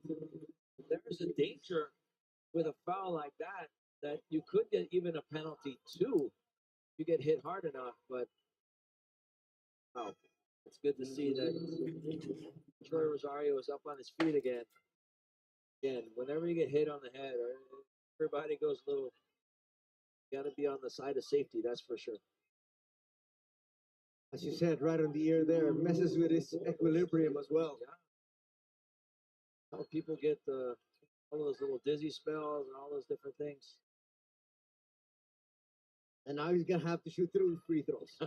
Let's see how he does there. We're going to see 3 rings. Aim for the middle one. Let's check in with Diana.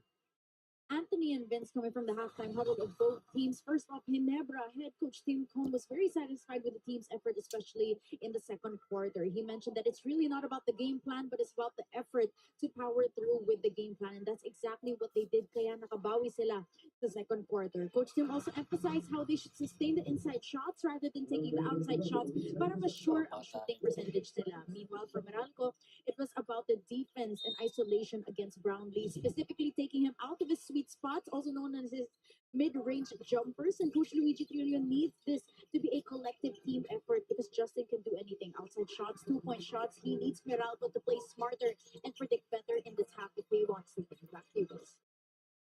Paul with a three in the nick of time. Thanks for that, Diana.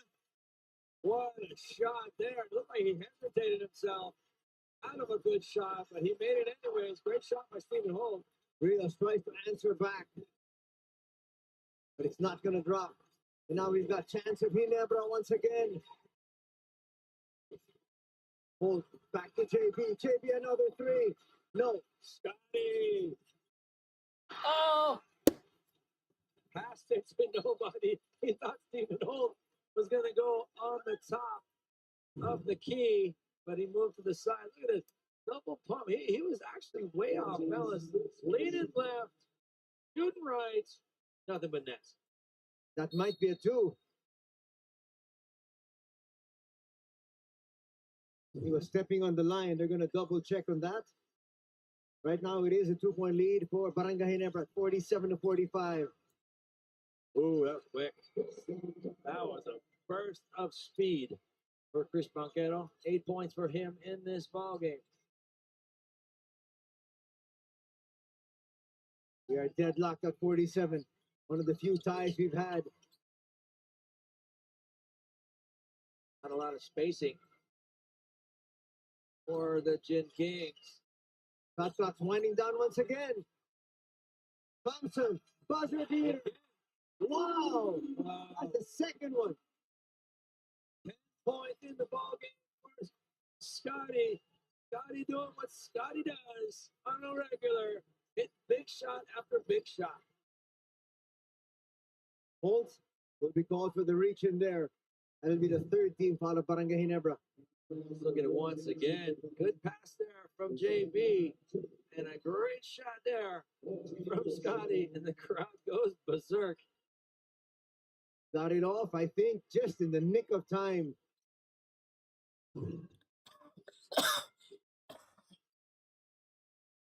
Banquero, no quick move. That's a dangerous pass. And it's picked off. Here comes the Barangay. Early offense. Hold inside. Stays aggressive. Goes hard to the basket. Gets bumped. Gets the whistle. Stephen Holt really bringing his A game tonight. Can't keep a good guy down, as they say. 8 points for Holt. Let's see if he can add to it after this break. A couple free throws.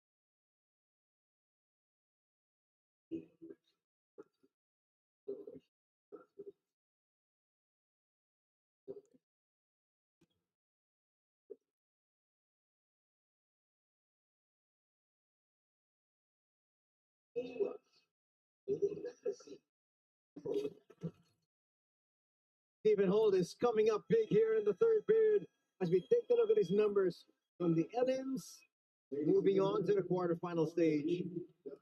Yeah, we definitely talked about him at the start. He is better than his numbers, and he just needs to get a little confidence. Ooh, sure a about- shot clock violation is what they're saying. It's not counted yung may Scotty. Oh, okay. So that shot earlier will not count. Okay. That's why we are now tied at 47. A lot of happy people wearing orange tonight right now on that call. Look at it. Does he let go? Okay, it's super close. And is that, yeah, that light is on. It's close.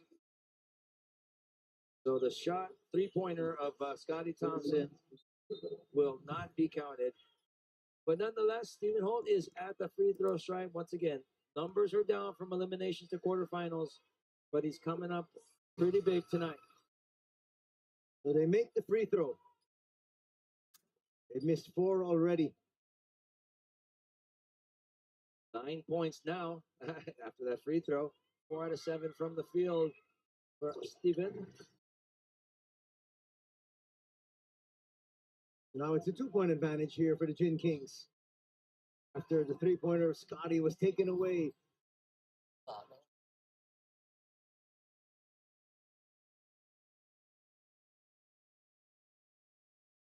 Teal Mitchell. Let's see how aggressive he's going to be here.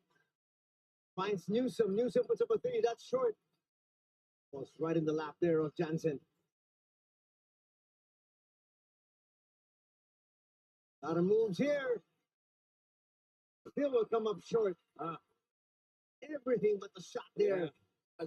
I call those the $1 million moves with the 1 cent shot. Just couldn't put it down. Oh! I would have brought the house down. Rios not looking for a shot. Now he might. Heel. Oh. I think they're going to say someone grabbed the net. That's goaltending. So that shot will probably count by Cliff Hodge as they review it.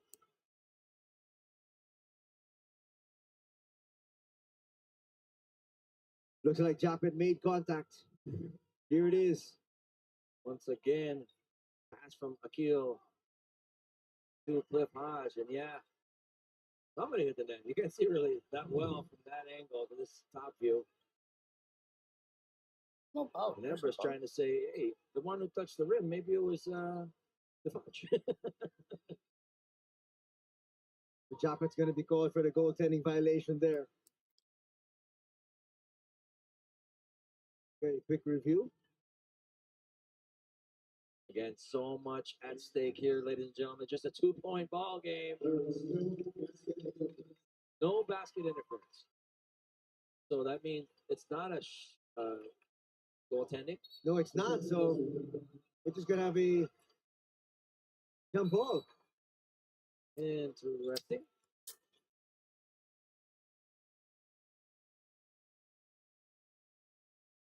They got the basketball now.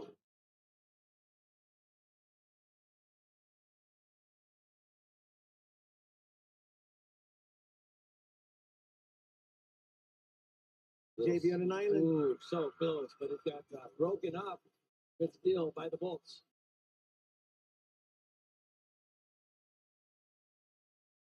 They're going to swing that ball around. They get it inside to Akil. Puts it up with the left hand, and that is going to go. That's a big boy play right there. That's how many points for him. That's 4. But that was a big shot. Not a big scoring import is Akil Mitchell, but it'll give you all of those other intangibles that coaches seem to love. Shot clock is now down to 6. Rios trying to stay with Scotty.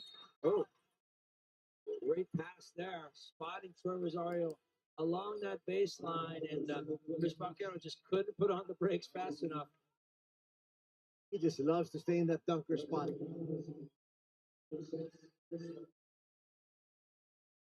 And these coaches and their staffs watch hours and hours and hours of game film or tape, and they know everybody's tendencies, both good and bad. Rosario will make the first free throw. Mr. Rosario now with 7 points. Hodge is going to be replaced for the time being as Brandon Bates will check in. It's going to be 2 players who are rebounding machines. In Mitchell and Bates. Yeah.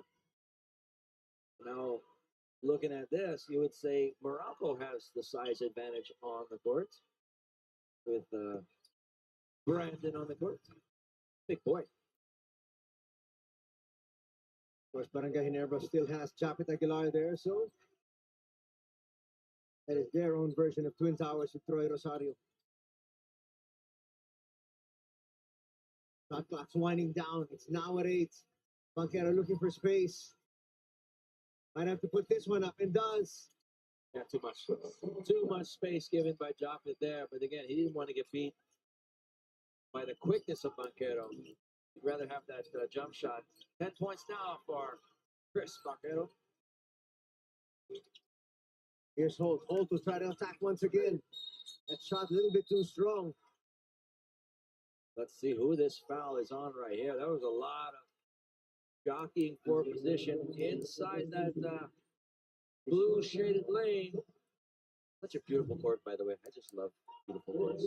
Let's look at this once again. Good pass, or sorry, good shot there by Holt, but looked like he was Troy Rosario was riding defender out.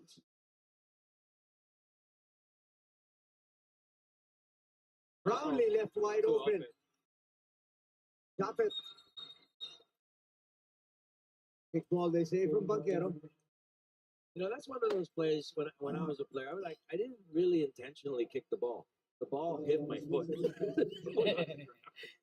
Then again, that's the way referees usually call it, as a kickball. So the shot clock goes back to 14. Scotty once again at the controls, finds Wide JB. open. The miscommunication, I think, on defense there made two guys come out to Justin Brownlee and just left Trey Rosario wide open for his 10th point of ball game.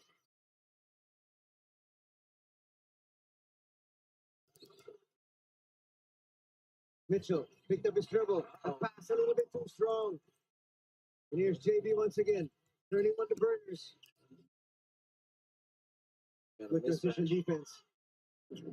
Asking for the double. Time, Rosario not able to hold on to that one. And that skip pass by Justin Brownlee had some heat on it. I'm even impressed that the Holt even caught the ball. Let's look at this other play where the two guys double team Justin Brownlee. Wrong decision there. Do not give up layups. The easiest shot in basketball. And not at this stage, with your backs against the wall. When you need this win, Chris hits. Now basket in one opportunity here for Newsom. Now they're going to get job hits out there. 16 points now for Chris Newsom. He's really been leading the charge. We talked about him earlier. He's the heart and soul of this team. He makes things happen when they need it most.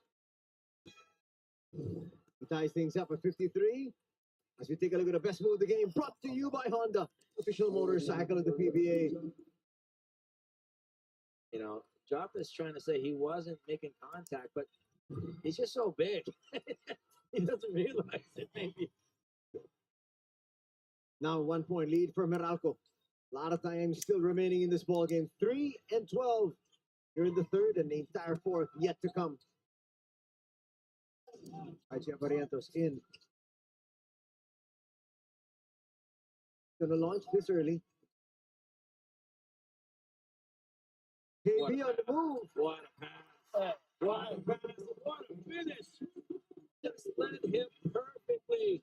And JB does what JB does. Takes the contact and still has that body control to finish. Look at him once again. What a pass from Scotty. Right in front of the outstretched hands of Jensen Rios. And there goes JB doing his thing.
You're still watching the PBA Commissioner's Cup quarterfinals here on PBA Rush. Anthony and Vince, the last game was a massive wake-up call for Ginebra, as mentioned by assistant coach Richard Del Rosario, as in the first half, Justin Brownlee was limited to only 12 points. He was guarded and studied well by Meralco, and this made the team realize that they had the tendency to rely only on Brownlee offensively. Brownlee can take those risky shots, as we can see in this game, as they know his capabilities, but they also know that it will definitely get harder for Justin from here on out due to scouting. Kaya ang kailangan lang talaga ni head coach Tim makita ang collective team effort for Ginebra, most especially in this do or die game. Back to you guys.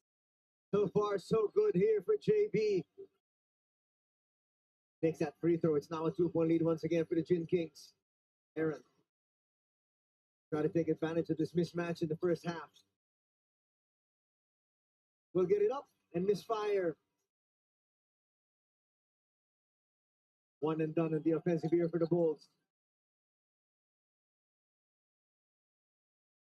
They get it out to hold. Almost got a 3-second call there to pass that out. Ronje. Shot clock winding down once again. Aparrientos hits a big three. Big one. This little guy, a big punch. Big shot for him. That's 9 points for RJ Barrientos.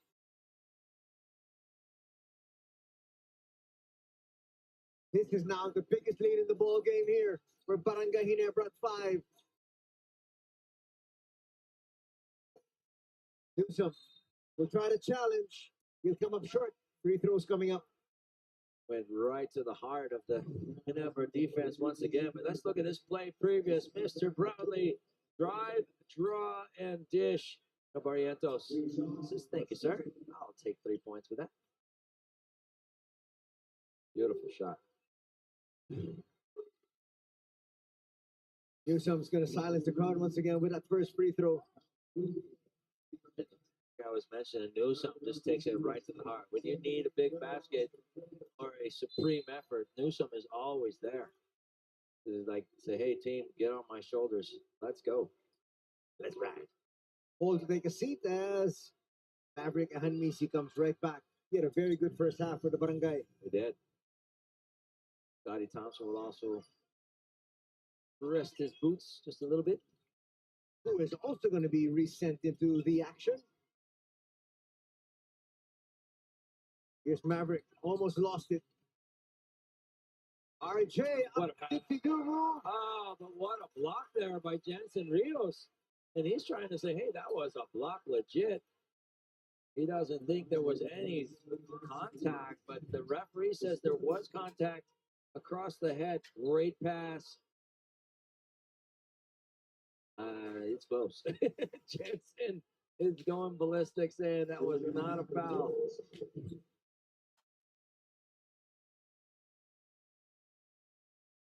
Sorry, now on the line. And establish another 5-point lead for the Gin Kings.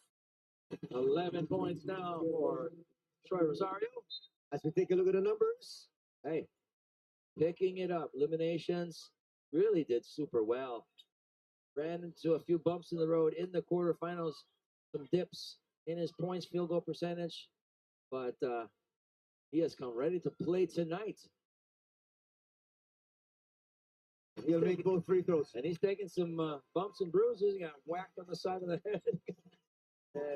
Had a knee issue early, but he is still fighting.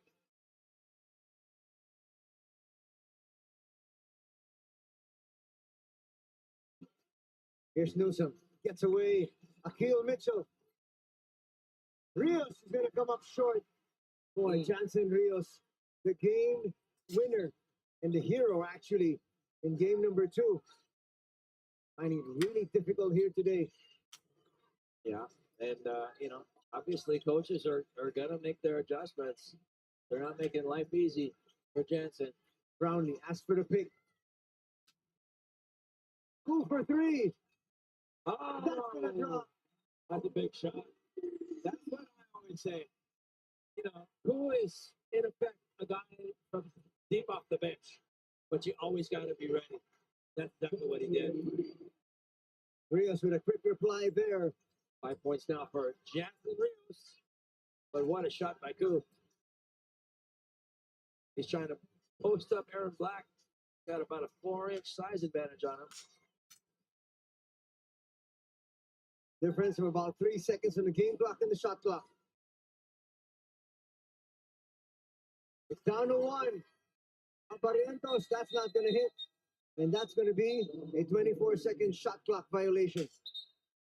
So I'm wondering if they'll check. Yeah, they will, to see if there'll be a little bit of time added to this game clock.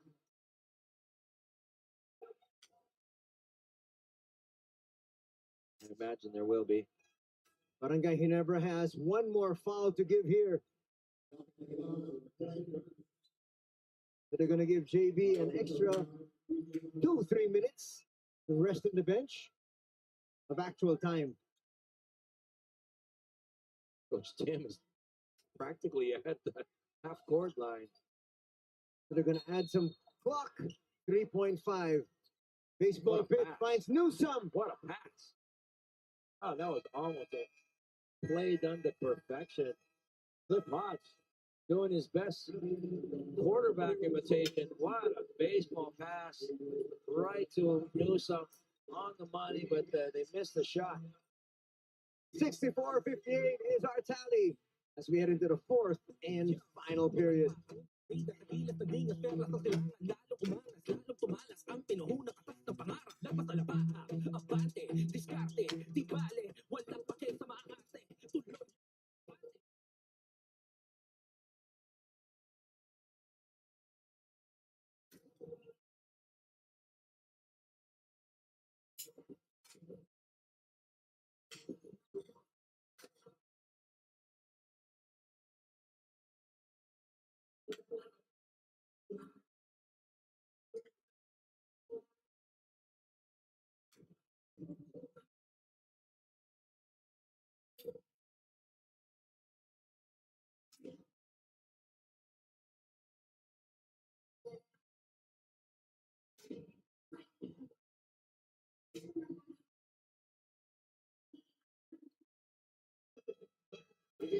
Right now, let's take a look at a game summary.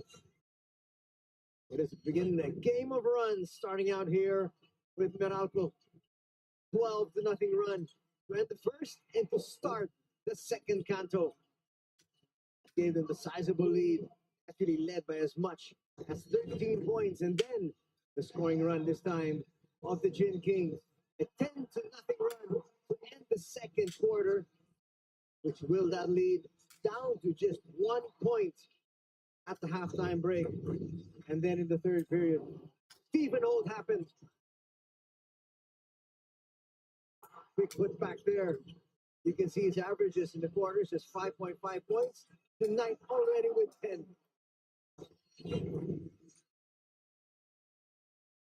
Yeah, you're seeing some really good things that are happening on the court. If you're a Ginebra fan, Stephen Holt is on the court. They are a plus 13 in the plus minus.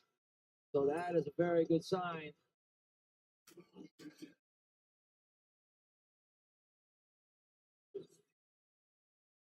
This is it.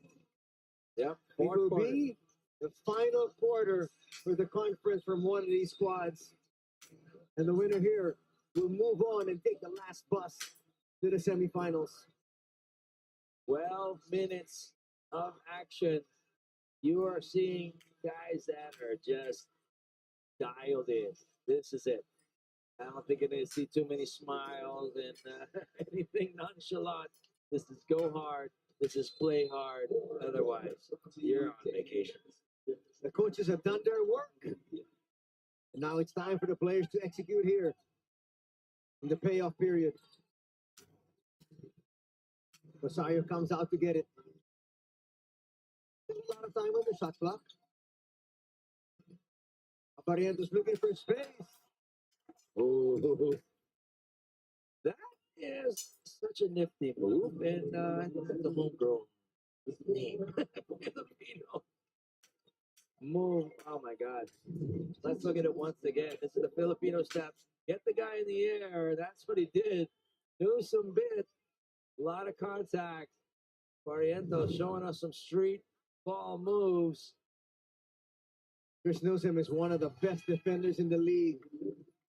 And he took a flyby on that one. Barrientos has made his mark on this ball game. Limited playing time. But Barrientos is doing a good job. 10 points. See if he can make it 11. Justin Brownlee sent back in. Yeah. You know, I had a nice conversation with Coach Tim the other day, and he was saying at first he didn't know how to play a Barrientos because he's just a little wild as far as does things that most guys at that stage of his career just don't do. But Barrientos has such high confidence, and he's made a believer out of Coach Tim. Foul's going to be called there. That's going to be the second team foul. Only the first here Will head to the line for 2 shots. And to cut into his 8-point Again, lead. here we go, ladies and gentlemen. Last 12 minutes. So everything is under the microscope. Every made or missed free throw is so important. As we take a look at the numbers of Quinto in the second game, he had 14 points, 5 boards. High shooting percentage, 57%. Again, this guy is usually a clutch performer, but he misses 2. Wow. Humongous free throws. And we talked about the fact that Barangay Ginebra missed a lot of free throws in the first 3 periods, and practically perfect was Meralco. All those little things, all the free throws, made or missed, all of those turnovers really play a huge factor. That's going to drop here. That's a big time play. 21 points now and counting for Nunu. Man, that was a monster play. Took this contest. Look at it once again. This is all Chris Newsom taking on 2 redshirt defenders and making it happen. The 2025 NBA All-Star Weekend is here. That's going to be from Feb 15 to 17, exclusive on NBA TV Philippines, One Sports, RPTV, and Filipinas Live. It will be one awesome weekend. He's been cut down to 5. Mincy has come up huge here. 6 points now for the Mav. Again, guys, that's the thing. When it gets to the playoffs, you need guys to step up, especially off the bench. Bong Quinto to the wing. Black for 3. That's called staying in the moment. Aaron Black steps up big time. Nice 3 for him. 9 points in the ball game for Black. Lead is now down to 4 after that 3 from the wing. Maverick will try to answer back. No, he won't. They get it to Brownlee. Brownlee will go in strong. One opportunity. And another foul here. Just count the white shirts around Justin Brownlee. He gets all the attention, but the difference between the good and the great, they know what you're going to do, but they still can't stop it. That's exactly what they did right there. Justin Brownlee takes on everybody from the Bolts, still able to make it happen with the contact.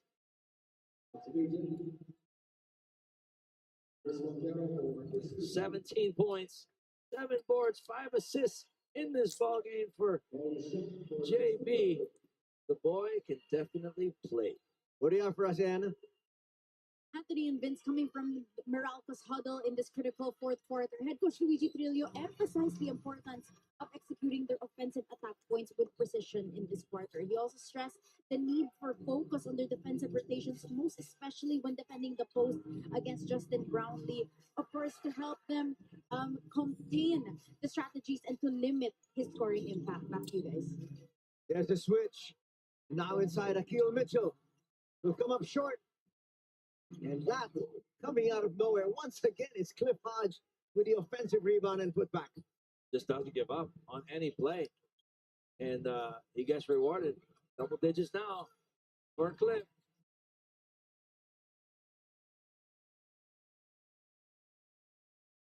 They find Brownlee. Oh, good hands there by Mitchell. Hit the steal. Quinto with a strong finish. Wow. Wow, the very strong and aggressive play for Pierre Quinto. 6 points for him. Been a very quiet 6 points though for Bone. The big boys come out to play in the 4th. Oh, that's going to be a grab by Cliff Hodge. Just kind of reached out and caught the forearm of Brownlee. 3 fouls now on Cliff. Chibarriento's on the deck saying, these guys are big.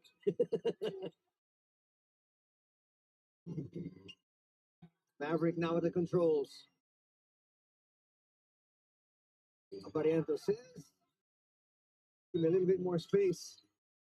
Shot clock's down to 1. JB. That will remount. That's going to be a foul on Messi, just trying to get that steal, poke it loose from the grips of Quinto. Here comes Scotty. Probably for the remainder of the ball game. What a deep bench Coach Tim Cohen had. That's good output from Maverick while he was on the court, but it's time for Scotty to do what he does. It's winning time.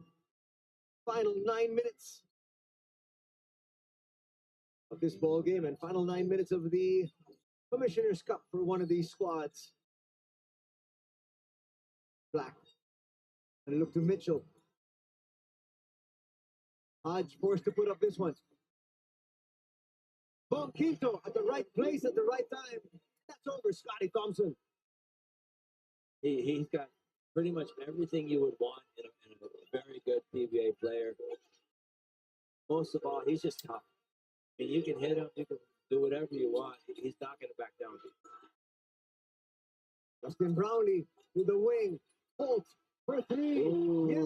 Holt is hot. 13 points for Holt in this ball game. He has not been playing super.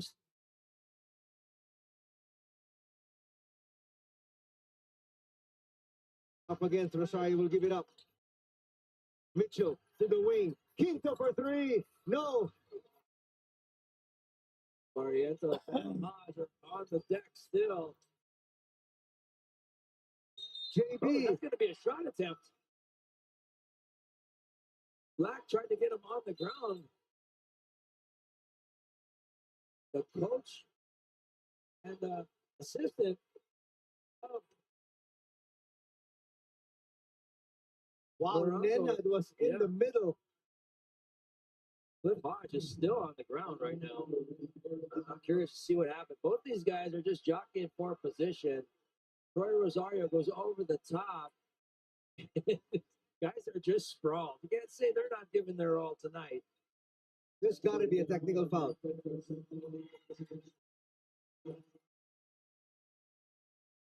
Again, we all know that Troy Rosario comes from a volleyball background, so he just kind of tipped it over.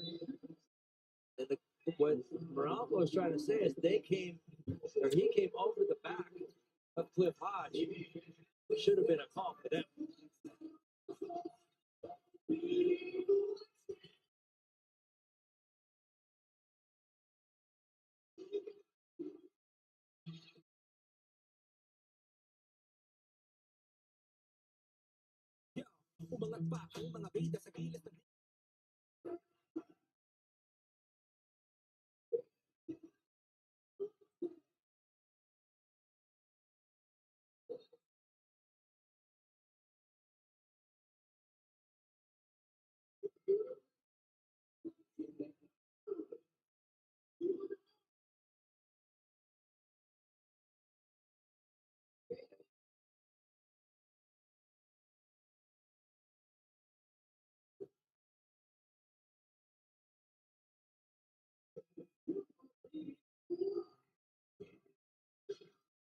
Welcome back to the United Center here in Antipolo City for this do-or-die encounter between Meralco and Barangay Ginebra. Anthony Stye here together with Vince the Prince. He's on.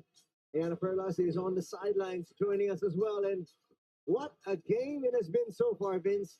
It has been as good as advertised. Absolutely. Can't get much closer than that. It's just 4 points separate these two with so much time left. 7 and 28. Very big crowd. You look at the numbers of Keel Mitchell. I would want more from my import, personally. Well, despite the fact that he's only scored 4 points, Vince, they're just down 74-70. Again, he is not much of a scoring, not a first guy you want to look at. But he can score, but tonight, not the greatest of scoring. This is a technical free throw. Barrientos takes care of that. And 2 more free throws coming up here for JB. Because of the Aaron Black foul. JB smart enough to say, hey, they're going to foul me. Might as well make the most of it, get a few free throws.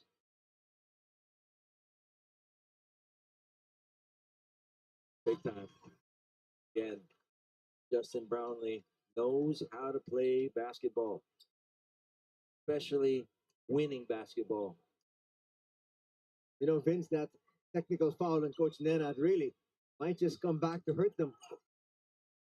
You might be right. Laki, So lamang. they stretched out this lead now, Talagang nahimik na lang siya. 7-point differential. Ginebra versus Meralco. JB now with 20 points, 7 boards, 6 assists. The JB count. I'm sure is not done yet. They'll go to Quinto. Quinto will be fouled by Holt.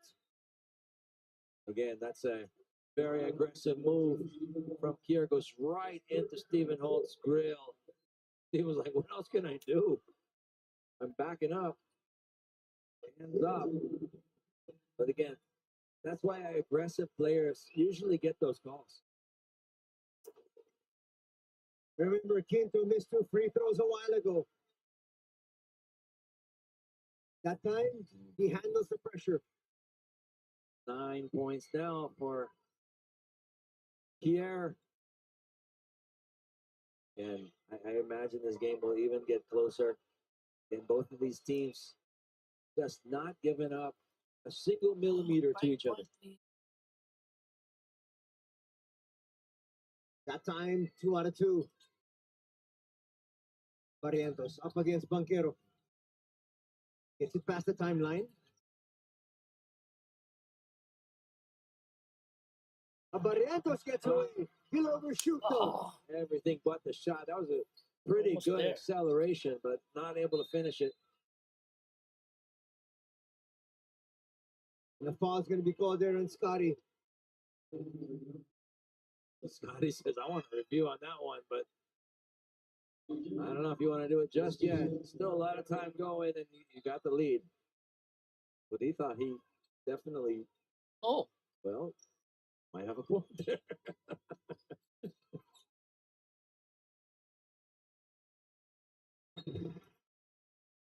An offensive foul is going to be called against Quinto. And they're going to say that But the Quinto- Bulls can challenge if they want.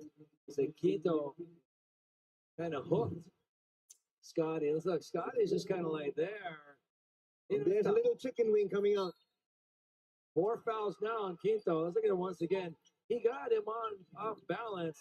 And I'm going to be honest, that could have gone either way. 5-point lead for the Gin Kings. They've got possession. 2-man game. Barrientos and Brownie. They get it to JB. They want him to make up his mind.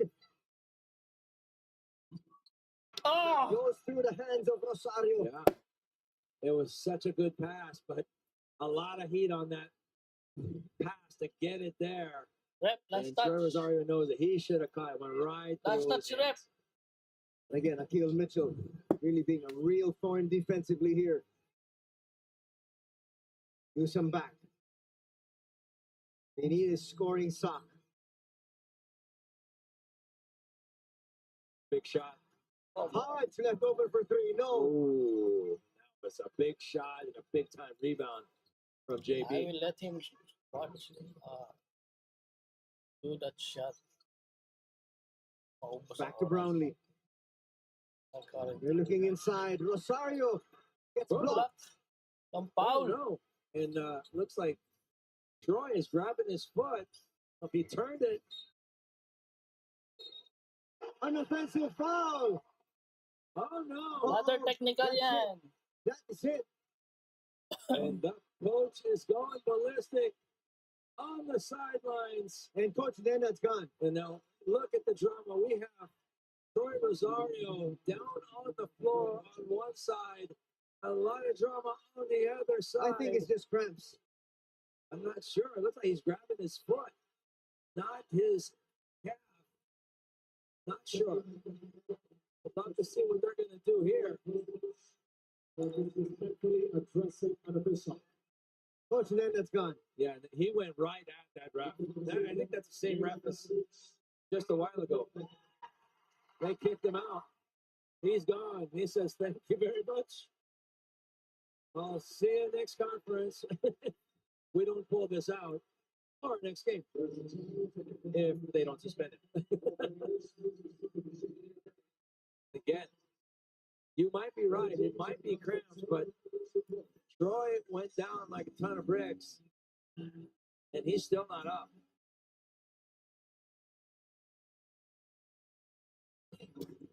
So there will be a head coach challenge. I believe this is going to be by Meralco on that last play. But again, Coach Nenad's gone. And one free throw coming up here for the Barangay after this challenge.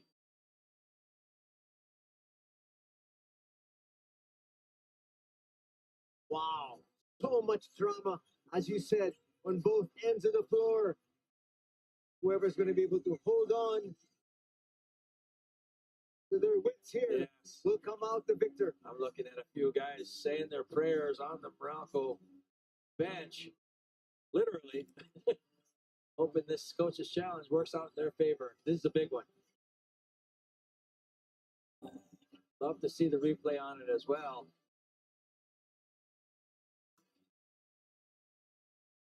Coach Luigi, without his consultant now, talking to his staff.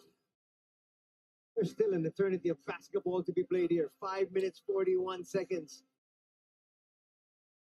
And only a 5-point deficit from their point of view. But it could be 6 with a free throw from Barrientos. I'm looking at the table officials, technical committee, checking out this play. They are reviewing it, and they have every angle. They have so many cameras in this arena. I'm sorry, in our center. They know what happened, and they can slow it down to super slow-mo to find out if there was indeed a right or wrong call. At the same time, we're looking and waiting for Ayana to give us an update here on Troy Rosario. If it's just cramps, or if it's something more. Usually cramps happen in your calf, and now they're working on his calf. But a while ago, they were working on his foot. Yeah, so there was contact, so I don't understand. Since there was contact, will they overturn it? I'm not too sure.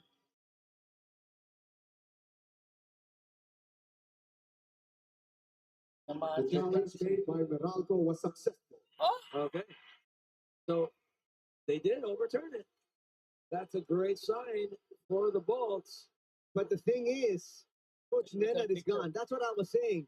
Is you had a challenge that you could have used. So why not use it instead of going ballistic and get yourself thrown out of the game? Well, I think he was just trying to make his point. I think because he was seriously pointing that finger accusingly at our referee, the referee took exception to that. And it got a little personal, so they kicked him out. So a free throw will be made or attempted by RJ Barrientos. Again, free throws. Oh, those free throws. Makes or misses. Could spell the difference. Boy, RJ has been hitting some big shots here, including those two clutch free throws. And look at the confidence Coach Tim has in RJ. When they need a big free throw, they send him to the line. So a big play right now. Again, we're down to the last half of the last quarter. Every play is uber important. Newsome up against Holt. One of the interesting sidelights we have here in this matchup. Hodge will challenge. Very short. That was like a forced quick shot there by Cliff Hodge.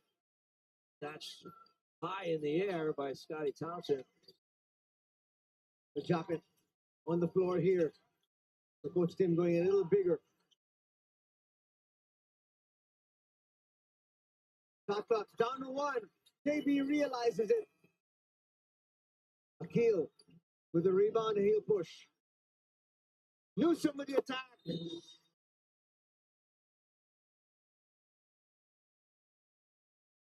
Justin Brownlee saying, I didn't touch him, but he has been called for the foul. I'm wondering if they're going to call. Yes, he will. Coach Tim Cohen will challenge. Wala. Let's see. But there was some Tama. contact with the leg. And That's Coach why. Tim Cohen actually asking Justin, didn't you get it down low? Justin said no, but at the same time, when quite sure what happens to your legs. Correct. So again, the drama continues. It gets amped up. Now it's Coach Tim's turn to challenge the call by the referee. So Barangay Ginebra just might lose their challenge here. Remember, Meralco won their challenge earlier, so they have still one remaining. Let's see. Again, the refs have a tough job, and the technical committee as well as they review it. Not an easy task. Games are won or lost by some of these calls. Going back to Troy Rosario, Ayana has just mentioned to us that it is cramps. That's interesting. So I'm glad it is just cramps. I was thinking of some work. They actually took off his shoe. That is what I worried was thinking, did he the moment he maybe took off the shoe. sprain his ankle or It's usually a something sprain. worse? And here is the verdict. Big time call here. What will it be? Successful or not successful? The challenge made by Barangay Ginebra was successful, Successful. resulting in a jump. So they're going to say that. Sino sa mga nag-ano? Oh, it was actually from that angle you can Yes. see the legs got entangled, but it was because Pop it nyo sa looked like it was initiated. By Chris By Newsom. Looked like he kicked back a little bit. So I'm getting tired. Just watching this game. It is exhausting. There is just so much Nice happening and so much more to happen in our last 5 minutes. Barangay Ginebra up 78-72. We'll be right back. Don't go anywhere.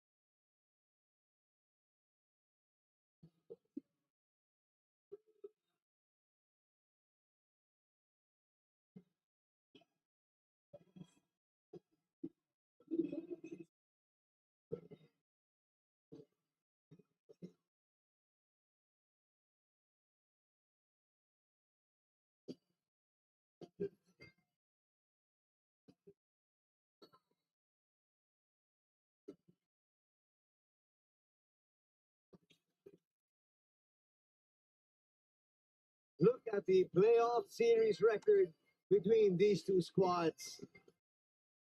Definitely a big history. This is the 10th time they are meeting in the playoffs right now. Ginebra lording it over, especially early. But Meralco came roaring back, so it's 7-2 is the current tally. Jump ball is what we have here.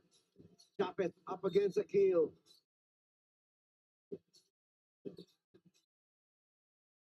And now they're going to get a foul, I believe, on Scotty Thompson. And after all of that, we're still going to have 2 free throws for the Bulls. Coach Tim's just looking at Scotty's head. Why? 3 fouls now on Scotty. After all of that, we're still going to have 2 shots from the 15-foot line. Exactly. 10 points now for Kier. Yeah, to it. He's got pretty backspin. I love watching the guy shoot like that. Again, these guys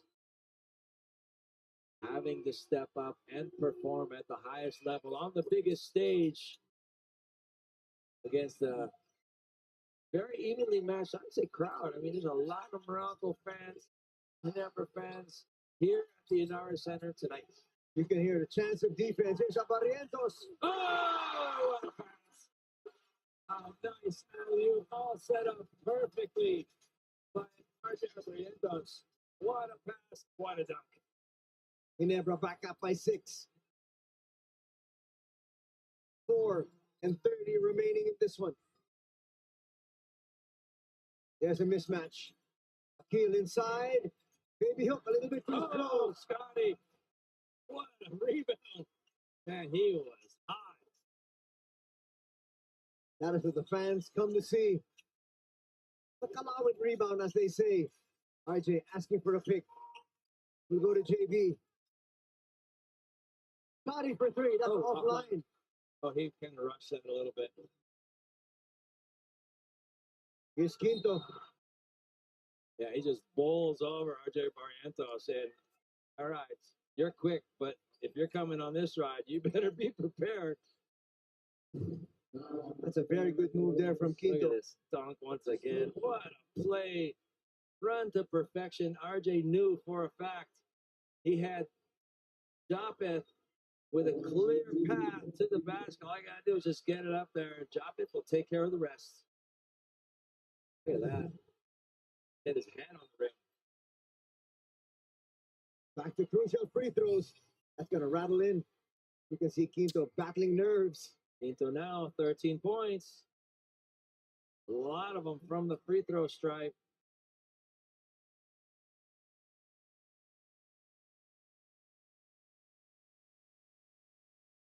Out of 7. 6 out of 8. After missing 2 in a row, made 6 in a row. 80-76. Under 4 minutes to be played here in game number 3.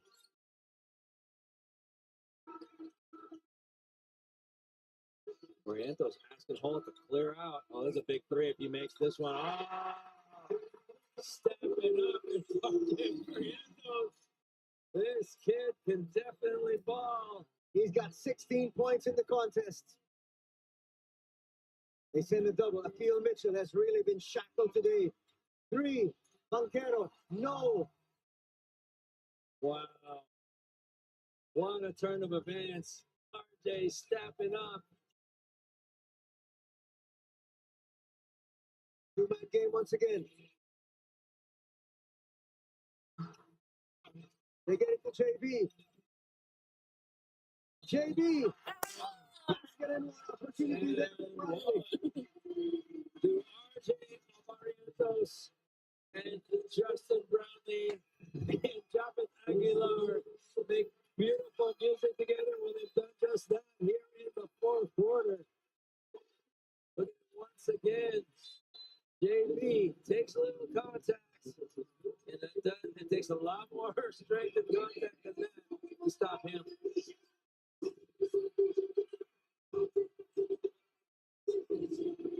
85-70 is our tally. Under 3 minutes to be played in this do or die game.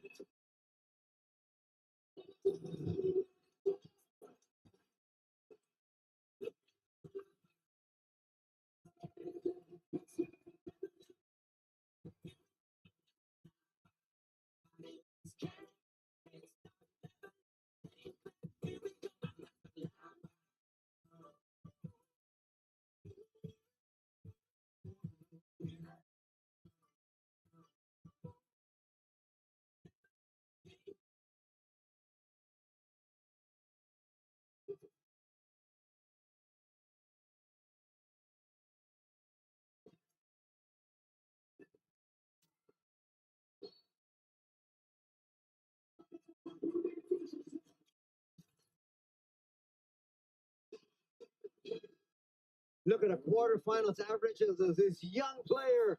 13 points, shooting 38.5% from the field, and also coming up with just about 5 assists per contest.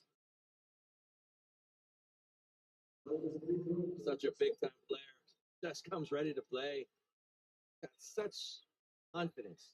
A lot of kids, they come in, they get a little shy. Not RJ. He goes right at you. And he is definitely helping his squad in a big time way. 16 points for him, 4 out of 8 from the field. Just done it all. Hasn't missed a free throw. 3 boards, 3 assists. It's now a 10-point lead here for the Gin Kings. Under 3 minutes to be played. Quinto. That's going to hit the side of the board. 10-point lead. Still a lot of time. 2:40. They still got to make a few good plays. Then they Here's a start mismatch here. milking clock. Stop it. We misfire. They're going to use Reset, clock here. yeah, that hit the rim. So that set it back to 14 again. Brownie inside. Finds Chapman for the big slam. That is a dagger, a big time dagger, and that gets the crowd going ballistic here in Linares. Banquero with a quick reply. Brownie now with 22 points and 7 assists. And welcome to the Twilight Zone, the final 2 minutes of this one. Barrientos with possession. His squad up by 10. And they go right back to Justin Brownlee. Brownlee looking for space. Step with the shooter.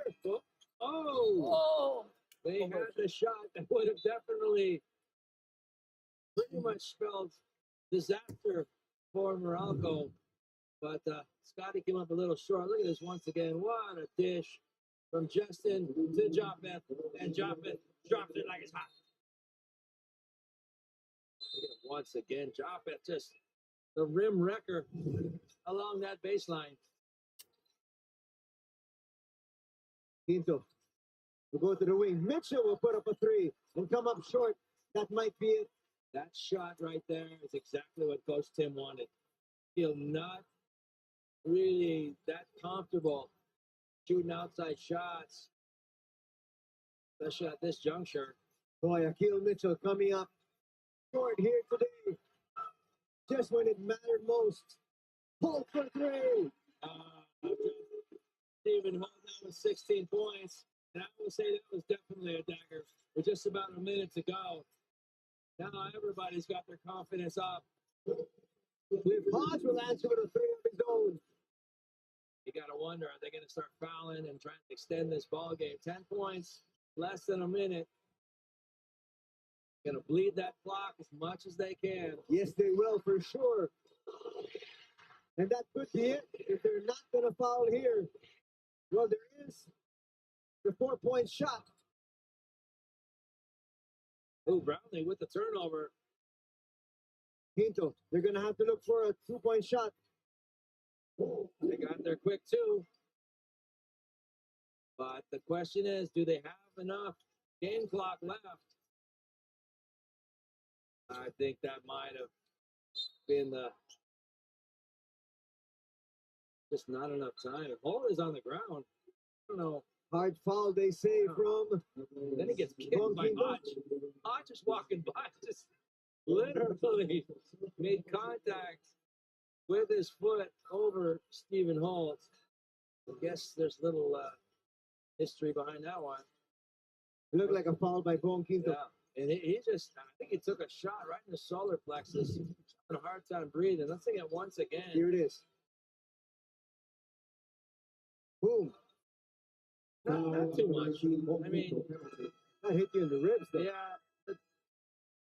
Well, anyways, let's see what happens after the break, if they'll upgrade this or not. But we got to give credit where credit's due. Justin Brownlee has really put this Barangay Ginebra Gin King team on his shoulders and delivered in a huge way. 23 points for him, darn near a double-double, 9 rebounds, darn near a triple-double as well, 7 assists. He's done it all. Again, he just plays to win. And when it comes the most important times and, parts of the game, especially third and fourth quarter, you can always rely on Justin Brownlee. 23.4 seconds remaining in this one. 2 free throws coming here for Stephen Holt.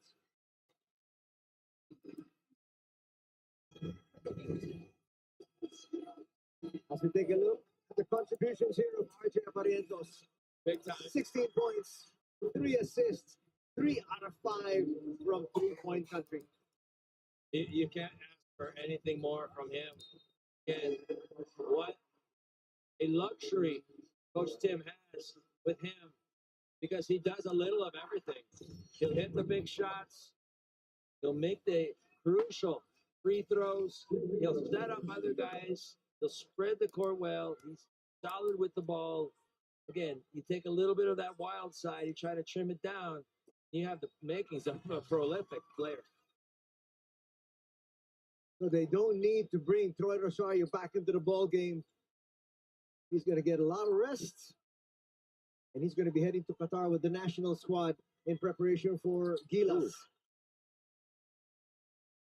Gotta give credit to Stephen Holt as well. He stepped up huge. So right now, I think it's done, except for the final score. 15 seconds to go. Ginebra with a 9-point lead. They're worried about the 4-point shot. Mitchell steps back. Oh, nails a 4. And he was trying to get a 5. He was trying to draw contact from Brownlee. 8 points now for Mitchell. Hey, how quickly things change with that 4-point shot around. Imagine if he would have got a foul on that as well and made that a 5. We would have looked at a 1-possession ball game. My goodness. 2 free throws. Now, if he can make even just one of these, that's definitely it. Yeah, there you go. There. What they call. Remember, this is a 4-point shot. Icing on the cake, but now with a 6-point differential, even if they get fouled on the 4 and make it, that's just 5. So 24 going on 25 points for JB. Another usual day at the office, a little below his point usual output of 29.5, but he has upped his rebounds to 9. 7.5 is his average, and he's more than doubled his assist output average with 7. 10.6 remaining in this one. Now let's take a look at the contributions of Holt, who actually owned the 3rd period. Yeah, he stepped up. Got to give credit to him. Some big shots taken and made for him. Again, we talked about eliminations. He was averaging some pretty good numbers. Kind of dipped a bit in the first couple games of the quarters, but he stepped up tonight. Good numbers from him. 16, 5, and 2. Not bad at all. Those are his averages. He was averaging 5.2 rebounds. He got 5 tonight, and he's even upped his points from 11 to 16 tonight. Mitchell put on the line. Yep. I would have just been a 3. That is it. That's the 10th board, so that is a double-double for Justin Brownlee. He's very happy, not only because of the double-double, but more importantly, he got the big W. 6th straight Commissioner's Cup semi-final appearance here with the Gin Kings. As we take a look at our best player of the ball game. Justin Brownlee definitely came ready to ball tonight. Our best player of the ball game is brought to you by Honda, official motorcycle of the PBA. And he is JB. Didn't miss a free throw. 25, 10, and 7. Wonderful stat line from Justin Brownlee, but more than those points, rebounds and assists. I'm sure he's so happy his team is advancing. These are the moments he lives for. Their backs against the wall. They really needed this one. As we take a look at the final score, brought to you by Honda, official motorcycle of the PBA. Barangay Ginebra, 94. Meralco, 87. As they advance to the semifinals, which will begin. That's going to be a best of 7. This is going to be good. That's going to be on February 26th. It's going to be TNT up against Rain or Shine. And then the Gin Kings up against Northport Batang Pier after the international window.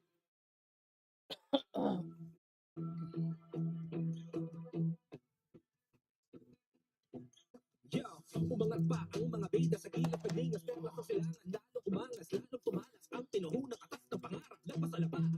Abante, diskarte, di bale, walang pakin sa maaarte. Tuloy lang at kampante, ito lang ang diskarte. Bumubulusok, umuusok, tumutusok at sa bawat sulok. Is kumigin ang lahat na ihibang nagbigay at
Welcome to the post-game press conference. Barangay Ginebra wins over Meralco and books a date with Northport in the semifinal. I'm joined by our winning coach, Coach Tim Cone, and our best player of the game, Justin Brownlee. Good evening and congratulations, gentlemen. Coach Tim, you started a little bit slow in the first half, but Certainly did, effectively put down the 13-point lead of Meralco with Justin Brownlee coming alive in the second quarter. How big was Justin in getting the energy back up and getting the other guys to deliver until the final moments? Yeah, it was a little scary there in the beginning. They really handled us well, but I thought we were a little tight to start the basketball game. We missed some easy shots that we normally would have made, and that allowed them to stretch their lead, and they came down and made 3-point shots. So it was a little scary there in the beginning. But I felt we were still playing well. We were playing hard. We were playing well on defense. It's just that we weren't making some of the shots that we should have made. And then that would turn around. We just needed a spark, and playoff Justin showed up and gave us that spark. And that was really when we got back to 1 point at halftime. I think we were all confident that we could win this game. Thank you, Coach Tim. Now, Justin, in the 12 conferences that you had here in the PBA, you helped Barangay Ginebra get into at least a semifinals appearance all 12 times. And to add to that, Meralco has never won a series with you around. What is it with this rivalry that lets you bring out your best game possible? First, just want to give Morocco a lot of credit, man. They're a really tough team. And, whenever you're going up against a team like that, you always want to play your best because you just know if you're not at your best, they're probably going to beat you. So I'm just trying to just go out there every time and give it my all, follow the game plan, but just be aggressive and just be myself. And, today, luckily, we got it going after that bad start. But, I'm just happy that we into the semis.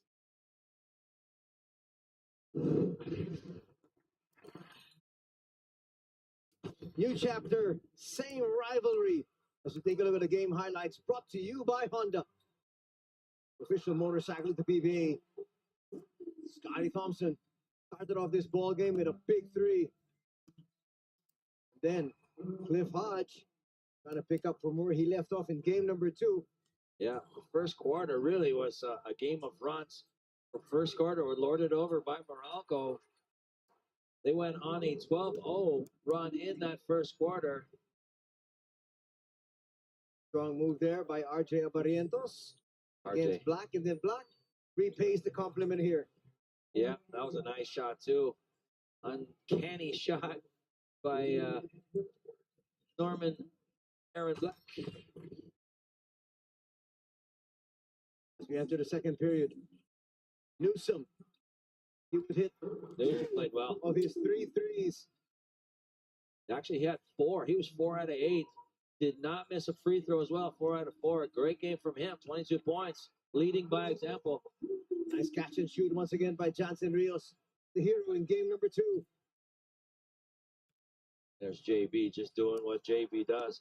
Do you know as good as JB played? 25 points, 10 rebounds, 7 assists, 9 out of 9 from the free throw stripe. He was 0 out of 7 from three-point land. Imagine, he played that amazing, and he still could have played greater. Meralco up by 1 at the halftime break. And then in the third period, here's when the Gin Kings went to work, led by Stephen Holt. Yeah, huge play. Holt there, 17th, second leading scorer behind Justin Brownlee. 2 out of 4 from three-point land for him. But Banquero said, don't forget about me. Knocks down that twinner. Banquero with 12 points tonight. But again, the man of the moment, Brownlee, taking it strong. Look at that soft touch, kissing it off the glass. He's got such tremendous body control. It doesn't matter. You could probably hit him with a truck. It's not going to stop him. He is that good. Wonderful pass. Great lead pass from Scotty Thompson. And then, to put a final stamp on the quarter, RJ Abarientos drains a big three. This kid in 23 minutes of action, 16 points, 4 boards, 3 assists, 5 out of 5 from the free throw stripe. And then Quinto. With a strong finish there. Led a mini run to bring Meralco right back. Quinto, the leading scorer the second leading scorer for the Bolts, 16 points. Look at Holt draining another 3. 2 big threes for him, especially in the second half. And here was the pass and the dunk between Barrientos and Aguilar. Look at it once again. Chavez skying for that wonderful lead. Time pass from RJ Barrientos. That would give them a decent lead, but here's Abarientos saying, night, night. Ron J, big time player, came up huge for his team. And that is 6 straight Commissioner Cup semis appearances for Barangay Ginebra. Barangay Ginebra is going to win game number 3, 94-87, and they're safely into the semifinals. And we'll show you the semifinal schedules, which begins on Feb 26. That's going to be at the Smart Arena Coliseum. 5, it'll be TNT against Rain or Shine. And in the second game, it's Barangay Ginebra up against Northport Batang Pier. That's going to do it here for our coverage here this Sunday evening. I have my partner, Vince the Prince, he's on. Anthony Sai saying, thanks for joining us, everybody. Till next time, take care.